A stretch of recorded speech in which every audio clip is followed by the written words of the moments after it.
इन दोनों मुल्कों की सियासत देख लो, मजहब नाल ते वोट ले जाते, मजहब ਨੂੰ ਹਮੇਸ਼ਾ ਹੀ यूज किया गया और गलत यूज किया गया, कभी पॉजिटिव यूज किया ही नहीं। ਪੰਜਾਬੀਅਤ ਜਿਹੜੀ ਹੈ ਉਹ ਸਾਨੂੰ ਜੋੜਦੀ, ਸਾਡਾ ਰਹਿਣ ਸਹਿਣ, ਸਾਡਾ ਕਲਚਰ ਡੁੱਬਦੀ ਜਾ ਰਹੀ ਹੈ। ਇਹਦੇ ਪਿੱਛੇ ਕੀ ਵਜ੍ਹਾ? ਪੰਜਾਬ ਨੂੰ ਕਿਉਂ ਵੰਡਿਆ ਗਿਆ? ਪੰਜਾਬ ਸੋਨੇ ਦੀ ਚੜਿਆ ਹੈ, ਦਰਿਆ ਤੁਹਾਡੇ ਕੋਲ ਹੈ, ਜ਼ਰਖੀਜ਼ ਜ਼ਮੀਨ ਤੁਹਾਡੇ ਕੋਲ ਹੈ। ਜਿਹੇ ਪੰਜਾਬ ਇਕੱਠਾ ਹੁੰਦਾ ਅਸੀਂ ਸੁਪਰ ਪਾਵਰ ਹੁੰਦੇ, ਦੁਨੀਆ ਦੇ super power. Harris ਰਊਫ, Salman Irshad, Salman Mirza, Ahmad ਦਾਨੀਆਲ ਜਿਹੜੇ ਇਸ ਟਾਈਮ ਖੇਡਦੇ ਸਾਰੇ ਮੇਰੇ ਨਾਲ ਸਿਲੈਕਟ ਹੋਏ। 11 PSL ਦੇ ਐਡੀਸ਼ਨ ਹੋ ਗਏ ਨੇ, ਇੱਕ ਵੀ ਮਾਈਨੋਰਿਟੀ ਦਾ ਪਲੇਅਰ ਨਹੀਂ ਓਵਰਆਲ। ਯੈਸ, ਲਾਹੌਰ ਕਲੰਦਰ ਜਦੋਂ ਮੇਰੀ ਸਿਲੈਕਸ਼ਨ ਹੋਈ, ਆਕਿਬ ਜਵੇਦ ਮੇਰੇ ਨਾਲ ਹੈ। ਉਹਦੇ ਅਲਫਾਜ਼ ਕੀ ਸਨ? ਆਕਿਬ ਜਵੇਦ ਸਾਹਿਬ, ਪਾਕਿਸਤਾਨ ਦੇ ਵਿੱਚ ਸਿੱਖ ਬੱਚਾ ਅਸੀਂ ਸਿਲੈਕਟ ਕੀਤਾ, ਸਾਡਾ ਇਹਦੇ ਨਾਲ ਵਾਅਦਾ ਹੈ ਕਿ ਅਸੀਂ ਪਾਕਿਸਤਾਨ ਨੂੰ ਪਹਿਲਾ ਸਿੱਖ ਬੱਚਾ ਪ੍ਰੋਡਿਊਸ ਕਰਕੇ ਦੇਵਾਂਗੇ, ਨੂੰ ਖਿਡਾਵਾਂਗੇ। अस्सलाम वालेकुम viewers, welcome to JP digital podcast. मेरा नाम है हमजा साजिद राणा। ਅੱਜ ਦਾ ਪੋਡਕਾਸਟ ਮੈਂ ਕਰਾਂਗਾ ਪੰਜਾਬੀ 'ਚ। ਉਹਦੀ ਇੱਕ ਖਾਸ ਵਜ੍ਹਾ ਹੈ, ਸਿਰਫ ਇਹ ਨਹੀਂ ਕਿ ਅਸੀਂ ਪੱਗਾਂ ਵਾਲਿਆਂ ਦੀ ਸ਼ਾਨ ਨੂੰ ਸਲਾਮਤ ਰੱਖਣ ਵਾਲੀ ਕੌਮ ਹੈ, ਬਲਕਿ ਪੰਜਾਬ 'ਚ ਅਗਰ ਪ੍ਰਾਇਮਰੀਲੀ ਗੱਲ ਕੀਤੀ ਜਾਏ ਤੇ ਜਿਹੜੇ ਸਿੱਖ ਕੌਮ ਨੇ ਯੋਗਦਾਨ ਦਿੱਤੇ ਨੇ, ਜਿੰਨੇ ਸੂਰਮੇ ਪੈਦਾ ਕੀਤੇ ਨੇ, ਤੇ ਸਭ ਤੋਂ ਵੱਡੀ ਗੱਲ ਪਾਕਿਸਤਾਨ 'ਚ ਜਦੋਂ ਸਿੱਖ ਕੌਮ ਦੀ ਅਸੀਂ ਗੱਲ ਕਰਦੇ ਹਾਂ ਤੇ ਸਿਰਫ ਗੁਰਦੁਆਰੇ ਹੀ ਨਹੀਂ, ਕ੍ਰਿਕਟ ਦੇ ਮੈਦਾਨ ਤੋਂ ਇੱਕ ਆਵਾਜ਼ ਆਉਂਦੀ, ਉਹ ਹੈ ਮਹਿੰਦਰਪਾਲ ਸਿੰਘ। ਉਹਨਾਂ ਦਾ ਬੜਾ ਸਤਿਕਾਰ ਹੈ ਕਿ ਉਹ ਇੱਥੇ ਆਏ ਨੇ ਤੇ ਸਾਡੇ ਨਾਲ ਬੈਠੇ ਨੇ। ਪਹਿਲੇ ਉਹਨਾਂ ਦਾ ਫਾਰਮਲ ਅਸੀਂ ਵੈਲਕਮ ਕਰਾਂਗੇ। ਸਤਿ ਸ੍ਰੀ ਅਕਾਲ। ਸਤਿ ਸ੍ਰੀ ਅਕਾਲ, ਬਹੁਤ ਧੰਨਵਾਦ ਤੁਹਾਡਾ ਕਿ ਤੁਸੀਂ ਇਨਵਾਈਟ ਕੀਤਾ ਹੈ। So thank you so much. Mahinder ਭਾਈ, ਪਹਿਲੇ ਮੈਨੂੰ ਇਹ ਦੱਸੋ, ਪੰਜਾਬੀਅਤ ਜਿਹੜੀ ਹੈ ਉਹ ਸਾਨੂੰ ਜੋੜਦੀ, ਬਿਲਕੁਲ ਠੀਕ ਹੈ, ਇੱਕ ਸਾਡੀ ਗੂੜੀ ਜੀ ਜ਼ੁਬਾਨ ਹੈ, ਠੀਕ ਹੈ, ਮਿੱਠੇ ਮਿੱਠੇ ਅਸੀਂ ਲੋਕ ਹਾਂ, ਸਵੇਰੇ ਖੇਤਾਂ ਵੱਲ ਚਲੇ ਜਾਂਦੇ ਨੇ, ਸ਼ਾਮ ਨੂੰ ਟੱਲੀਆਂ ਦੀ ਆਵਾਜ਼ ਨਾਲ ਵਾਪਸ ਆ ਜਾਂਦੇ ਨੇ। ਕੀ ਹੋਇਆ ਕਿ ਸਾਡਾ ਰਹਿਣ ਸਹਿਣ, ਸਾਡਾ ਕਲਚਰ ਏਡਾ ਜ਼ਿਆਦਾ, ਜਿਵੇਂ ਕਹਿੰਦੇ ਨਾ, ਸਭਿਅਤਾ ਸਾਡੀ ਡੁੱਬਦੀ ਜਾ ਰਹੀ ਹੈ। ਇਹਦੇ ਪਿੱਛੇ ਕੀ ਵਜ੍ਹਾ? ਦੂਜਾ, ਮਹਿੰਦਰਪਾਲ ਆਪਣੀ ਸਟੋਰੀ ਕਿੱਦਾਂ ਡਿਫਾਈਨ ਕਰੇਗਾ ਅੱਜ ਦੇ ਪੋਡਕਾਸਟ 'ਚ, ਉਹ ਮੈਂ ਤੁਹਾਡੇ ਤੇ ਛੱਡ ਰਹਿ ਗਈ ਪੰਜਾਬੀ ਦੀ ਗੱਲ, ਲੈਂਗੁਏਜ ਦੀ। ਸੋ ਸਪੈਸ਼ਲੀ ਇਸ ਪੰਜਾਬ ਦੇ ਵਿੱਚ ਮੈਂ ਗੱਲ ਕਰਾਂਗਾ, ਉਸਨਾਂ ਨੇ ਤਾਂ ਪੰਜਾਬੀ ਸਾਂਭੀ। ਸਾਡੇ ਲੋਕੀ ਮਾਡਰਨ ਬਹੁਤ ਜ਼ਿਆਦਾ ਹੋ ਗਏ ਨੇ, ਵੈਸਟਰਨ ਵੱਲ ਜਾ ਰਹੇ ਨੇ, ਉਹਨਾਂ ਦੇ ਕਲਚਰ ਨੂੰ ਅਡਾਪਟ ਕਰ ਰਹੇ ਨੇ। ਉਹ ਲੋਕੀ ਸਾਡਾ ਕਲਚਰ ਵੇਖਣਾ ਪਸੰਦ ਕਰਦੇ ਨੇ, ਅਸੀਂ ਉਹਨਾਂ ਦਾ ਵੇਖਣਾ ਪਸੰਦ ਕਰਦੇ ਨੇ। ਸੋ ਦੇਖਦੇ ਦੇਖਦੇ ਅਸੀਂ ਆਪਣੀ ਜ਼ੁਬਾਨ ਛੱਡਤੀ। ਤੁਸੀਂ KPK ਵਾਲੇ ਸਾਈਡ ਤੋਂ ਲੋਕੀ ਪਸ਼ਤੋ 'ਚ ਗੱਲ ਕਰਨਗੇ, ਸਿੰਧ ਵਾਲੇ ਪਾਸੇ ਲੋਕੀ ਸਿੰਧੀ 'ਚ ਲੱਗੇ ਰਹਿਣਗੇ, ਬਲੋਚਿਸਤਾਨ ਪਾਸੇ ਬਲੋਚੀ 'ਚ ਗੱਲ ਕਰਨਗੇ। ਸਿਰਫ ਪੰਜਾਬ ਨੂੰ ਕੀ ਮਸਲਾ ਹੈ ਕਿ ਹਰ ਬੰਦਾ ਉਰਦੂ ਬੋਲੀ ਜਾਂਦਾ ਜਾਂ ਇੰਗਲਿਸ਼ ਲਵਰ? ਠੀਕ ਹੈ, ठीक है, उर्दू साड़ी कौमी जुबान है, कोई रिस्पेक्टेड, हाँ, बहुत, हर जुबान की रिस्पेक्ट है, पर अपनी पंजाबी ना छड्डो, अपनी जुबान, अपनी पहचान ना खो। ठीक है, हुण साडा एक्शन भी जिहड़ा हैगा उस पंजाब नाल नहीं रलदा, पाकिस्तानी सिखां दा लहजा जिहड़ा साडा। यस, ਅਸੀਂ ਇਸ ਪੰਜਾਬ ਦੇ ਵਿੱਚ ਰਹੇ ਹਾਂ, ਲਹਿੰਦੇ ਪੰਜਾਬ ਦੇ ਵਿੱਚ ਰਹੇ ਹਾਂ, ਪਰ ਸਮਹਾਉ ਅਸੀਂ ਪੰਜਾਬੀ ਰੂਪ ਅੰਦਰ ਸਾਂਭ ਕੇ ਰੱਖਿਆ। ਆਪਣੀ ਪਗੜੀ ਉਹ ਸਾਂਭ ਕੇ ਰੱਖੀ ਪੰਜਾਬੀ। ਅੱਜ ਵੀ ਕੋਈ ਬੰਦਾ ਬਾਜ਼ਾਰ ਦੇ ਵਿੱਚ ਜਾਂਦੇ ਆ, ਉਹ ਉਰਦੂ ਹੀ ਬੋਲੇਗਾ, ਪਰ ਜਦੋਂ ਕਿਸੇ ਸਰਦਾਰ ਨੂੰ ਵੇਖੇਗਾ ਉਹ ਪੰਜਾਬੀ 'ਚ ਗੱਲ ਕਰਨਾ ਸ਼ੁਰੂ ਹੋ ਜਾਂਦਾ। ਇਹਦਾ ਮਤਲਬ ਹੈ ਐਸੋਸੀਏਟ ਵਿਦ ਦਾ। ਯੈਸ, ਸਾਡੇ ਨਾਲ ਸਿਰਫ ਨਾ ਜੋੜੋ, ਇਹ ਪੰਜਾਬ ਦੀ ਜ਼ੁਬਾਨ ਹੈ, ਸਿੱਖਾਂ ਦੀ ਜ਼ੁਬਾਨ ਨਹੀਂ ਹੈ। ਕਈ ਲੋਕੀ ਉਹਨਾਂ ਨੂੰ ਸਿੱਖਾਂ ਦੀ ਜ਼ੁਬਾਨ ਸਮਝਦੇ ਨੇ, ਕਈ ਲੋਕੀ ਪੰਜਾਬੀ ਬੋਲਦੇ ਆ, ਕਹਿੰਦੇ ਲੋ ਤੂੰ ਸਿੱਖਾਂ ਦੀ ਗੱਲ ਕਰ ਰਿਹਾ, ਸਿੱਖਾਂ ਦੀ ਜ਼ੁਬਾਨ ਬੋਲਣ ਦੇ ਆ। ਪੰਜਾਬੀ ਹੈ, ਪੰਜਾਬੀ ਤੁਸੀਂ ਵੀ ਹੈਗੇ ਹੋ, ਅਸੀਂ ਵੀ ਹੈਗੇ ਹਾਂ, ਕ੍ਰਿਸਚਨ ਵੀ ਹੈ, ਮੁਸਲਮਾਨ ਵੀ ਹੈ, ਸਾਰੇ ਜਿਹੜੇ ਪੰਜਾਬ 'ਚ ਪੈਦਾ ਹੋਇਆ ਉਹ ਪੰਜਾਬੀ ਹੈ। ਆਪਣੇ ਪੰਜਾਬ ਨੂੰ, ਆਪਣੇ ਵਿਰਸੇ ਨੂੰ, ਆਪਣੇ ਤਾਰੀਖ ਨੂੰ ਕਾਇਮ ਰੱਖਣਾ ਚਾਹੀਦਾ। ਸੋ ਇਹ ਚੀਜ਼ਾਂ ਨਹੀਂ ਹੈ। ਅਸੀਂ ਜਦੋਂ ਸਿੱਖ ਤਾਰੀਖ ਦੀ ਗੱਲ ਕਰਦੇ ਹਾਂ ਜਾਂ ਪੰਜਾਬ ਦੀ ਤਾਰੀਖ ਗੱਲ ਕਰਦੇ ਹਾਂ, ਸਾਨੂੰ ਬੜੇ ਜ਼ਿਆਦਾ ਸੂਰਮੇ ਨਜ਼ਰ ਆਉਂਦੇ ਨੇ, ਬੜੇ ਇਦਾਂ ਦੇ ਲੋਕ ਨਜ਼ਰ ਆਉਂਦੇ ਨੇ, ਵਾਰੀਅਰਸ, ਜਿਹੜੇ ਕਹਿੰਦੇ ਨਾ ਟਰੂ ਜੰਗਜੂ ਲੋਕ। ਠੀਕ ਹੈ, ਉਹ ਕਹਿੰਦੇ ਨਾ, ਮੈਂ ਕਿਸੇ ਨੂੰ ਕਿਹਾ ਇਹ ਰਾਂਗੜ ਕੀ ਹੁੰਦੇ ਨੇ, ਉਹਨਾਂ ਨੇ ਕਿਹਾ ਰਨ ਗੜ, ਜਿਹੜਾ ਰਨ ਮੈਦਾਨੇ ਜੰਗ 'ਚ ਗੜ ਜਾਏ, ਉਹ ਰਨ ਗੜ। ਮੈਂ ਗੱਲ ਕਰਦਾ ਕਿ ਸਾਡੇ ਪੰਜਾਬ 'ਚ ਇੱਕ ਵਾਰੀ ਮਹਾਰਾਜਾ ਰਣਜੀਤ ਸਿੰਘ ਦਾ ਅਸੀਂ ਮੁਜੱਸਮਾ ਲਾਇਆ ਇੱਧਰ ਸ਼ਾਹੀ ਕਿਲੇ ਦੇ ਵਿੱਚ, ਕੁਛ ਲੋਕਾਂ ਨੇ ਉਹਨੂੰ ਤੋੜਨ ਦੀ ਕੋਸ਼ਿਸ਼ ਕੀਤੀ। ਤੁਸੀਂ ਇੱਕ ਸਿੱਖ ਪਰਸਪੈਕਟਿਵ ਨੂੰ ਛੱਡ ਕੇ ਪੰਜਾਬੀ ਪਰਸਪੈਕਟਿਵ ਸਾਹਮਣੇ ਰੱਖੋ ਆਡੀਅנס ਦੇ, ਨਾ ਸਿਰਫ ਇੰਡੀਆ ਪਾਕਿਸਤਾਨ ਬਲਕਿ ਆਲ ਓਵਰ ਦਾ ਵਰਲਡ, ਕਿ Maharaja Ranjit Singh is just not for the sings, he also worked for the Muslims. ਦੇਖੋ, ਮਹਾਰਾਜਾ ਰਣਜੀਤ ਸਿੰਘ ਦੇ ਬਾਰੇ ਨੇ ਬਹੁਤ ਹੀ ਗਲਤ ਹਿਸਟਰੀ ਸਾਨੂੰ ਬਿਆਨ ਕੀਤੀ ਹੈ ਸਾਡੇ ਕਿਤਾਬਾਂ ਦੇ ਵਿੱਚ, ਸਕੂਲ ਟੈਕਸਟ ਬੁੱਕ ਹੋ ਗਿਆ, ਜਾਂ ਜਿਹੜੇ ਸਾਡੇ ਦਿਨੀ ਮਦਰਸਿਆਂ ਦੇ ਵਿੱਚ ਉਹਦੇ 'ਚ ਪੜ੍ਹਾਇਆ ਜਾਂਦਾ ਹੈ। ਹਮੇਸ਼ਾ ਮਹਾਰਾਜਾ ਰਣਜੀਤ ਸਿੰਘ ਨੂੰ ਇੱਕ ਵਿਲਨ ਦੇ ਤੌਰ ਤੇ ਪੇਸ਼ ਕੀਤਾ ਗਿਆ। ਉਹ ਕਹਿੰਦੇ ਨੇ ਪੰਜਾਬ ਤੇ ਅਟੈਕ ਕੀਤਾ। ਮੈਂ ਤੁਸੀਂ ਇਹਦੀ ਹਿਸਟਰੀ ਮੇਰੇ ਕੋਲ ਨਾ ਪੁੱਛੋ, ਫਕੀਰ ਖਾਨਾ ਮਿਊਜ਼ੀਅਮ ਜਿਹੜੇ ਓਨਰ ਨੇ ਸੈਫੁਦੀਨ ਸਾਹਿਬ, ਠੀਕ, ਉਹਨਾਂ ਕੋਲ ਪੁੱਛੋ, ਉਹ ਮੇਰੇ ਤੋਂ ਵੱਧ ਤੁਹਾਨੂੰ ਮਹਾਰਾਜਾ ਰਣਜੀਤ ਸਿੰਘ ਦੀ ਹਿਸਟਰੀ ਦੱਸੇਗਾ। ਉਹ ਕਹਿੰਦਾ ਕਿ ਮਹਾਰਾਜਾ ਰਣਜੀਤ ਸਿੰਘ ਨੂੰ ਬੁਲਾਇਆ ਗਿਆ ਸੀ ਜੀ। ਮਹਾਰਾਜਾ ਰਣਜੀਤ ਸਿੰਘ ਲਾਹੌਰ ਤੇ ਕਾਬਜ਼ ਨਹੀਂ ਸੀ ਹੋਏ, ਸ਼ਹਿਰ ਦੇ ਲੋਕਾਂ ਵੱਲੋਂ ਯੈਸ, ਉਹਨਾਂ ਵੱਲੋਂ ਦਾਅਵਾ ਦਿੱਤਾ ਗਿਆ ਸੀ, ਇੱਕ ਐਪਲੀਕੇਸ਼ਨ ਦਿੱਤੀ ਗਈ ਸੀ ਮਹਾਰਾਜਾ ਰਣਜੀਤ ਸਿੰਘ ਨੂੰ। 10 ਸਾਲ ਦੇ ਵਿੱਚ ਮਹਾਰਾਜਾ ਰਣਜੀਤ ਸਿੰਘ ਨਾਲ ਪਹਿਲਾ ਜੰਗ ਲੜਦੇ ਨੇ 10 ਸਾਲ ਦੇ ਵਿੱਚ, ਕਿਉਂਕਿ ਉਹਨਾਂ ਦੇ ਦਾਦਾ ਪਰਦਾਦਾ ਸਾਰੇ ਜੰਗਜੂ ਸੀ। ਇੱਕ ਤਕੜੀ ਉਹਨਾਂ ਦੀ ਵਿਰਾਸਤ ਜਾ ਰਹੀ ਸੀ ਫੈਮਿਲੀ। ਮਿਸਲ ਸੀ, ਸ਼ੱਕਰ ਚੱਕੀਆ ਮਿਸਲ, ਬੜੀ ਤਕੜੀ ਸੀ, ਬਹੁਤ ਤਕੜੀ ਮਿਸਲ ਸੀ ਉਹਨਾਂ ਦੀ।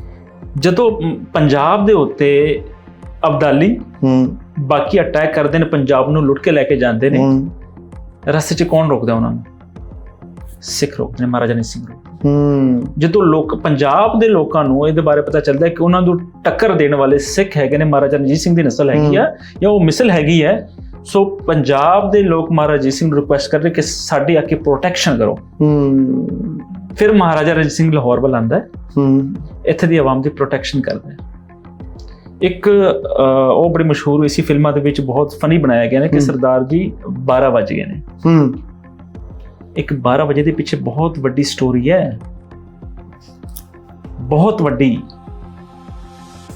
ਉਸ ਜ਼ਮਾਨੇ ਦੇ ਵਿੱਚ ਜਿਨ੍ਹਾਂ ਲੋਕਾਂ ਦੀ ਕੁੜੀਆਂ ਚੱਕੇ ਜਾਂਦੇ ਸਨ, ਲੈ ਕੇ ਜਾਂਦੇ ਸਨ, ਉਹ ਬਾਦਸ਼ਾਹ ਜਿਹੜੇ ਪੰਜਾਬ ਤੇ ਅਟੈਕ ਕਰਦੇ ਸੀਗੇ, ਉਹਨਾਂ ਦੀ ਇੱਜ਼ਤਾਂ ਬਚਾਈਆਂ ਮਹਾਰਾਜਾ ਰਣਜੀਤ ਸਿੰਘ ਨੇ।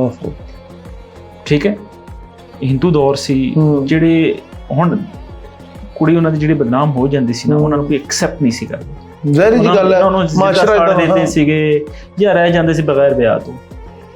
ਮਹਾਰਾਜਾ ਰਣਜੀਤ ਸਿੰਘ ਨੇ ਇੱਕ ਪਲਾਨ ਬਣਾਇਆ ਕਿ ਅਸੀਂ ਕੁੜੀਆਂ ਨੂੰ ਬਾਹਿਫਾਜ਼ਤ ਵੀ ਲੈ ਕੇ ਆਈਏ, ਉਹਨਾਂ ਦਾ ਨਾਮ ਵੀ ਅੱਗੇ ਕਿਸੇ ਨੂੰ ਨਾ ਪਤਾ ਹੋਵੇ ਤੇ ਅਸੀਂ ਉਹਨਾਂ ਨੂੰ ਸੇਫ ਵੀ ਕਰੀਏ। ਕਿਵੇਂ ਕਰਾਂਗੇ? ਉਹਨਾਂ ਨੇ ਇੱਕ ਪਲਾਨ ਬਣਾਇਆ, ਰਾਤੀ 12 ਵਜੇ ਦਾ ਪਲਾਨ,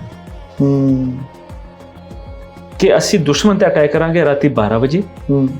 ਜਾਂ ਤੇ ਉਹ ਨਸ਼ੇ ਦੇ ਵਿੱਚ ਹੋਣਗੇ ਜਾਂ ਨੀਂਦ ਦੇ ਵਿੱਚ ਹੋਣਗੇ, ਉਹ ਜਿਹਨੂੰ ਉਰਦੂ 'ਚ ਸ਼ਬ ਖੂਨ ਮਾਰਨਾ ਕਹਿੰਦੇ ਹਾਂ। ਉਹਦੀ ਸਾਇਲੈਂਟ ਅਟੈਕ ਕਿ ਉਸ ਟਾਈਮ ਸਿੱਖਾਂ ਦੀ ਫੌਜ ਬਹੁਤ ਘੱਟ ਸੀਗੀ, ਇਹਨਾਂ ਦੀ ਸਟਰੈਂਥ ਬਹੁਤ ਜ਼ਿਆਦਾ ਨਹੀਂ ਸੀ। ਉਹ ਬਾਅਦ ਦੇ ਵਿੱਚ ਮਹਾਰਾਜਾ ਰਣਜੀਤ ਸਿੰਘ ਨੇ ਬਹੁਤ ਫੜੀ, ਉਹਦੇ ਵਿੱਚ 90% ਤੇ ਮੁਸਲਮਾਨ ਸਨ। ਠੀਕ ਹੈ, ਬਾਕੀ ਧਰਮਾਂ ਦੇ ਵੀ ਹੈਗੇ ਲੋਕ ਸਨ, ਲੇਕਿਨ ਸ਼ੁਰੂ ਦੇ ਵਿੱਚ ਮਹਾਰਾਜਾ ਰਣਜੀਤ ਸਿੰਘ ਦੀ ਫੌਜ ਇੰਨੀ ਵੱਡੀ ਨਹੀਂ ਸੀ, ਸਟਰੈਂਥ ਬਹੁਤ ਜ਼ਿਆਦਾ ਨਹੀਂ ਸੀ। ਇਸ ਕਰਕੇ ਇਸ ਤਰ੍ਹਾਂ ਦਾ ਪਲਾਨ ਕੀਤਾ ਗਿਆ ਤਾਂ ਕਿ ਸਾਡਾ ਵੀ ਨੁਕਸਾਨ ਘੱਟ ਹੋਵੇ ਤੇ ਅਸੀਂ ਲੋਕਾਂ ਦੀ ਕੁੜੀਆਂ ਦੀ ਇੱਜ਼ਤਾਂ ਵੀ ਬਚਾ ਸਕੀਏ। ਰਾਤੀ 12 ਵਜੇ ਜਿਨ੍ਹਾਂ ਨੇ ਕੁੜੀਆਂ ਚੱਕੇ ਲੈ ਕੇ ਜਾਂਦੇ ਸੀ ਉਹਨਾਂ ਤੇ ਅਟੈਕ ਕਰਦੇ ਤੇ ਇਹ ਕੁੜੀਆਂ ਨੂੰ ਬਾਹਿਫਾਜ਼ਤ ਆਪਣੇ ਘਰਾਂ ਤੱਕ ਰਾਤ ਦੇ ਹਨੇਰੇ ਵਿੱਚ, ਤਾਂ ਕਿ ਨਾਲ ਦੇ ਘਰ ਦੇ ਨੂੰ ਪਤਾ ਨਾ ਲੱਗੇ ਕਿ ਇਹਨਾਂ ਦੀ ਕੁੜੀ ਵਾਪਸ ਆ ਗਈ ਹੈ ਜਾਂ ਇਹਨਾਂ ਦੀ ਕੁੜੀ ਚੱਕੇ ਲੈ ਕੇ ਗਈ ਸੀ। ਬੜੀ ਬਾਤ। ਜਿਨ੍ਹਾਂ ਦੀ ਕੁੜੀ ਚੱਕੇ ਲੈ ਕੇ ਜਾਂਦੇ ਸੀਗੇ ਉਹ ਸਿਰਫ ਇੱਕ ਕੋਡ ਵਰਡ ਯੂਜ਼ ਕਰਦਾ ਸੀ, ਜਿੱਥੇ ਉਹਨੂੰ ਸਰਦਾਰ ਮਿਲਦੇ ਸੀ ਨਾ, ਇਹ ਨਹੀਂ ਕਹਿੰਦੇ ਕਿ ਮੇਰੀ ਕੁੜੀ ਚੱਕੇ ਲੈ ਗਏ ਨੇ, ਉਹ ਕਹਿੰਦੇ ਸੀ ਕਿ ਸਰਦਾਰ ਜੀ 12 ਵਜ ਗਏ ਨੇ।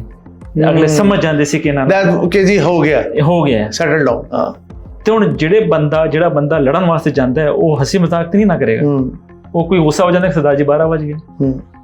ਤੋ ਜ਼ਾਹਿਰੀ ਗੱਲ ਹੈ, ਜਿਨ੍ਹਾਂ ਨੇ ਲੜਨਾ ਉਹਨਾਂ ਤੋਂ ਗੁੱਸੇ 'ਚ ਆਉਣਾ। ਤੇ ਸਾਡੇ ਇੱਥੇ ਕੀ ਵਜ੍ਹਾ ਹੋਈ ਕਿ ਅਸੀਂ ਆਪਣੇ ਜਿਹੜੇ ਪੰਜਾਬ ਦੇ ਹੀਰੋਜ਼ ਸੀ, ਜਿੱਦਾਂ ਮਿਸਾਲ ਦੇ ਤੌਰ ਤੇ ਖਾਲੀ ਸਿੱਖ ਨਹੀਂ, ਮੁਸਲ ਰਾਏ ਅਹਿਮਦ ਖਾਨ ਖਰ ਸਾਹਿਬ ਨੇ, ਦੁੱਲਾ ਭੱਟੀ ਹੈ, ਬਹੁਤ ਵੱਡਾ, ਠੀਕ ਹੈ, ਬਹੁਤ ਵੱਡਾ। ਇੱਕ ਹੋਰ ਗੱਲ ਦੱਸੋ, ਤੁਸੀਂ ਵਿਸਾਖੀ ਮਨਾਉਂਦੇ, ਹਾਂਜੀ, ਉਹ 'ਚ ਦੁੱਲਾ ਭੱਟੀ ਦਾ ਬੜਾ ਜ਼ਿਕਰ ਬਣਾਇਆ ਜਾਂਦਾ ਹੈ, ਹਾਲਾਂਕਿ ਇੱਕ ਮੁਸਲਮਾਨ ਤੇ ਸਿੱਖ ਉਹਨੂੰ ਹੀਰੋ ਮੰਨਦੇ ਨੇ। ਹਾਂਜੀ, ਵਾਈ ਹਾਊ ਕਮ ਅਸੀਂ ਕਿਉਂ ਮਤਲਬ ਇੰਨਾ ਜਿੱਦਾਂ ਕਹਿੰਦੇ ਨਾ ਨੁਕ ਇਨ ਦਾ ਕਾਰਨਰ ਸਾਈਡ ਤੇ ਕਰਤਾ ਉਹਨਾਂ ਨੂੰ? ਬਿਲਕੁਲ ਦੇਖੋ, ਹਮੇਸ਼ਾ ਜਿਹੜੀ ਹਿਸਟਰੀ ਪੜ੍ਹਨੀ ਹੈ ਨਾ ਉਹ ਤੀਸਰੇ ਬੰਦੇ ਦੀ ਪੜ੍ਹੋ।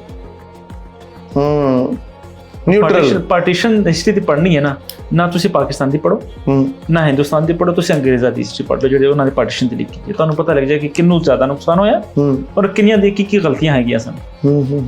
ਇਹਨਾਂ ਨੇ ਤੇ ਇੱਥੇ ਅਸੀਂ ਆਪਣਾ ਬਿਆਨ ਇੰਡੀਆ ਨੇ ਆਪਣਾ ਬਿਆਨ ਕਰਨਾ ਹੈ ਕਿ ਲੋ ਜੀ ਸਾਡੇ ਨਾਲ ਮੁਸਲਮਾਨਾਂ ਨੇ ਇੰਜ ਕੀਤਾ। ਇੱਥੇ ਮੁਸਲਮਾਨਾਂ ਸਾਨੂੰ ਹਮੇਸ਼ਾ ਪੜਿਆ ਕਿ ਸਿੱਖਾਂ ਨੇ ਕਤਲੇਆਮ ਕੀਤਾ। ਮਹਾਰਾਜਾ ਸਿੰਘ ਬਾਰੇ ਕਿਹਾ ਜਾਂਦਾ ਕਿ ਉਹਨਾਂ ਨੇ ਬਾਦਸ਼ਾਹ ਮਸਜਿਦ ਘੋੜੇ ਬੰਦੇ। ਇਸ ਗੱਲ ਦੀ ਜ਼ਰਾ ਤਨਸੀਖ ਕਰੋ ਕਿ ਇੱਕ ਤਾਰੀਖ 'ਚ ਬਕਾਇਦਾ ਮਤਲਬ ਜਿਹਨੇ ਵੀ ਲਿਖੀ ਹੈ ਅੱਲਾ ਜਾਣੇ। ਦੇਖੋ, ਹਮੇਸ਼ਾ ਹੀ ਅਗਰ ਇਨ ਦੋਨਾਂ ਮੁਲਕਾਂ ਦੀ ਸਿਆਸਤ ਦੇਖ ਲਓ, ਮਜ਼ਹਬ ਨਾਲ ਤੇ ਵੋਟ ਲਏ ਜਾਂਦੇ ਨੇ। ਮਜ਼ਹਬ ਨੂੰ ਹਮੇਸ਼ਾ ਹੀ ਯੂਜ਼ ਕੀਤਾ ਗਿਆ ਔਰ ਗਲਤ ਯੂਜ਼ ਕੀਤਾ ਗਿਆ, ਕਦੀ ਪੋਜ਼ਿਟਿਵ ਤੇ ਯੂਜ਼ ਕੀਤਾ ਹੀ ਨਹੀਂ। ਠੀਕ ਹੈ, ਜਿਹੜਾ ਪਿਆਰ ਮੁਹੱਬਤ ਇੱਕ ਮਜ਼ਹਬ ਸਿਖਾਉਂਦਾ ਹੈ ਨਾ, ਉਹਨੂੰ ਕਦੀ ਉਹਨਾਂ ਨੇ ਵਧਣ ਹੀ ਨਹੀਂ ਦਿੱਤਾ। ਪਿਆਰ ਮੁਹੱਬਤ ਨੂੰ ਹਮੇਸ਼ਾ ਹੀ ਮਜ਼ਹਬ ਨੂੰ ਸਿਰਫ ਨਫ਼ਰਤ ਪੈਣ ਵਾਸਤੇ ਯੂਜ਼ ਕੀਤਾ। ਠੀਕ ਹੈ, ਤੇ ਜੇ ਕਿਸੇ ਨੂੰ ਤੁਸੀਂ ਖਤਮ ਕਰਨਾ ਹੈ ਨਾ, ਉਹ ਸਿਰਫ ਤੁਹਾਡਾ ਕੋਈ ਆਖਰੀ ਕਾਰਡ ਹੁੰਦਾ, ਮਜ਼ਹਬੀ ਕਾਰਡ ਹੁੰਦਾ, ਉਹ ਤੁਸੀਂ ਪਲੇ ਕਰਦੇ। ਠੀਕ ਹੈ। ਸੋ ਕੋੜੇ ਕਿਵੇਂ ਬਣ ਸਕਦੇ?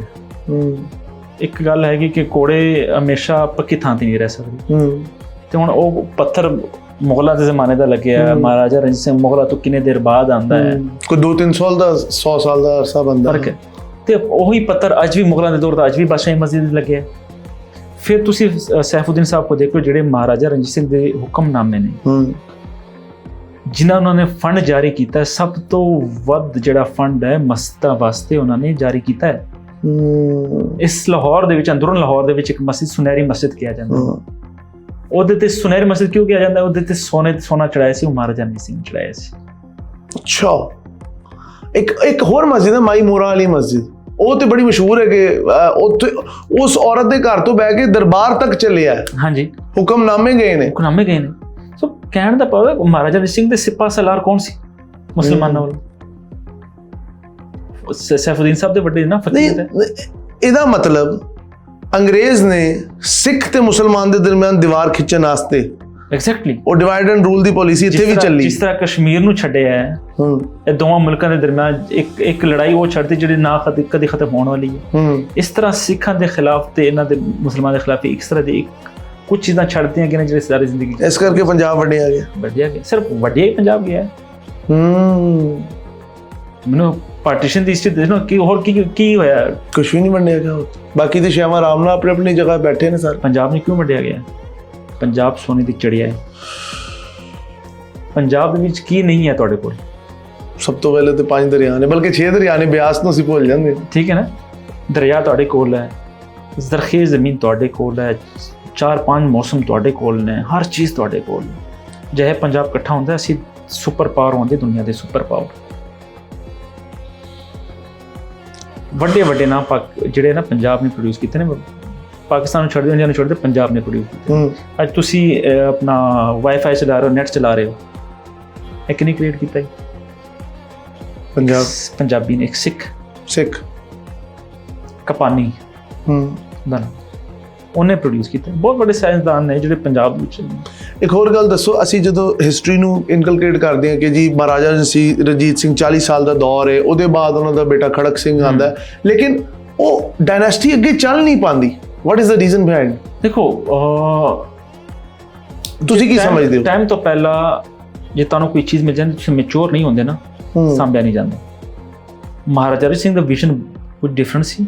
ਉਹਨਾਂ ਦੇ ਅੱਗੇ ਜਿਹੜੇ ਮਹਾਰਾਜਾ ਦਲੀਪ ਸਿੰਘ ਸੀ ਨਾ, ਜਿਨ੍ਹਾਂ ਉਹ ਫਿਰ ਇੱਕ ਅੰਗਰੇਜ਼ ਦੇ ਨਾਲ ਉਹਦਾ ਵਿਆਹ ਹੋ ਜਾਂਦਾ ਹੈ, ਉਹ ਅੱਗੇ ਚਲੇ ਜਾਂਦਾ ਹੈ, ਇੱਥੇ ਸਾਰਾ ਕੁਝ ਛੱਡ ਜਾਂਦਾ ਹੈ, ਇੱਥੇ ਰਹਿਆ ਹੀ ਨਹੀਂ।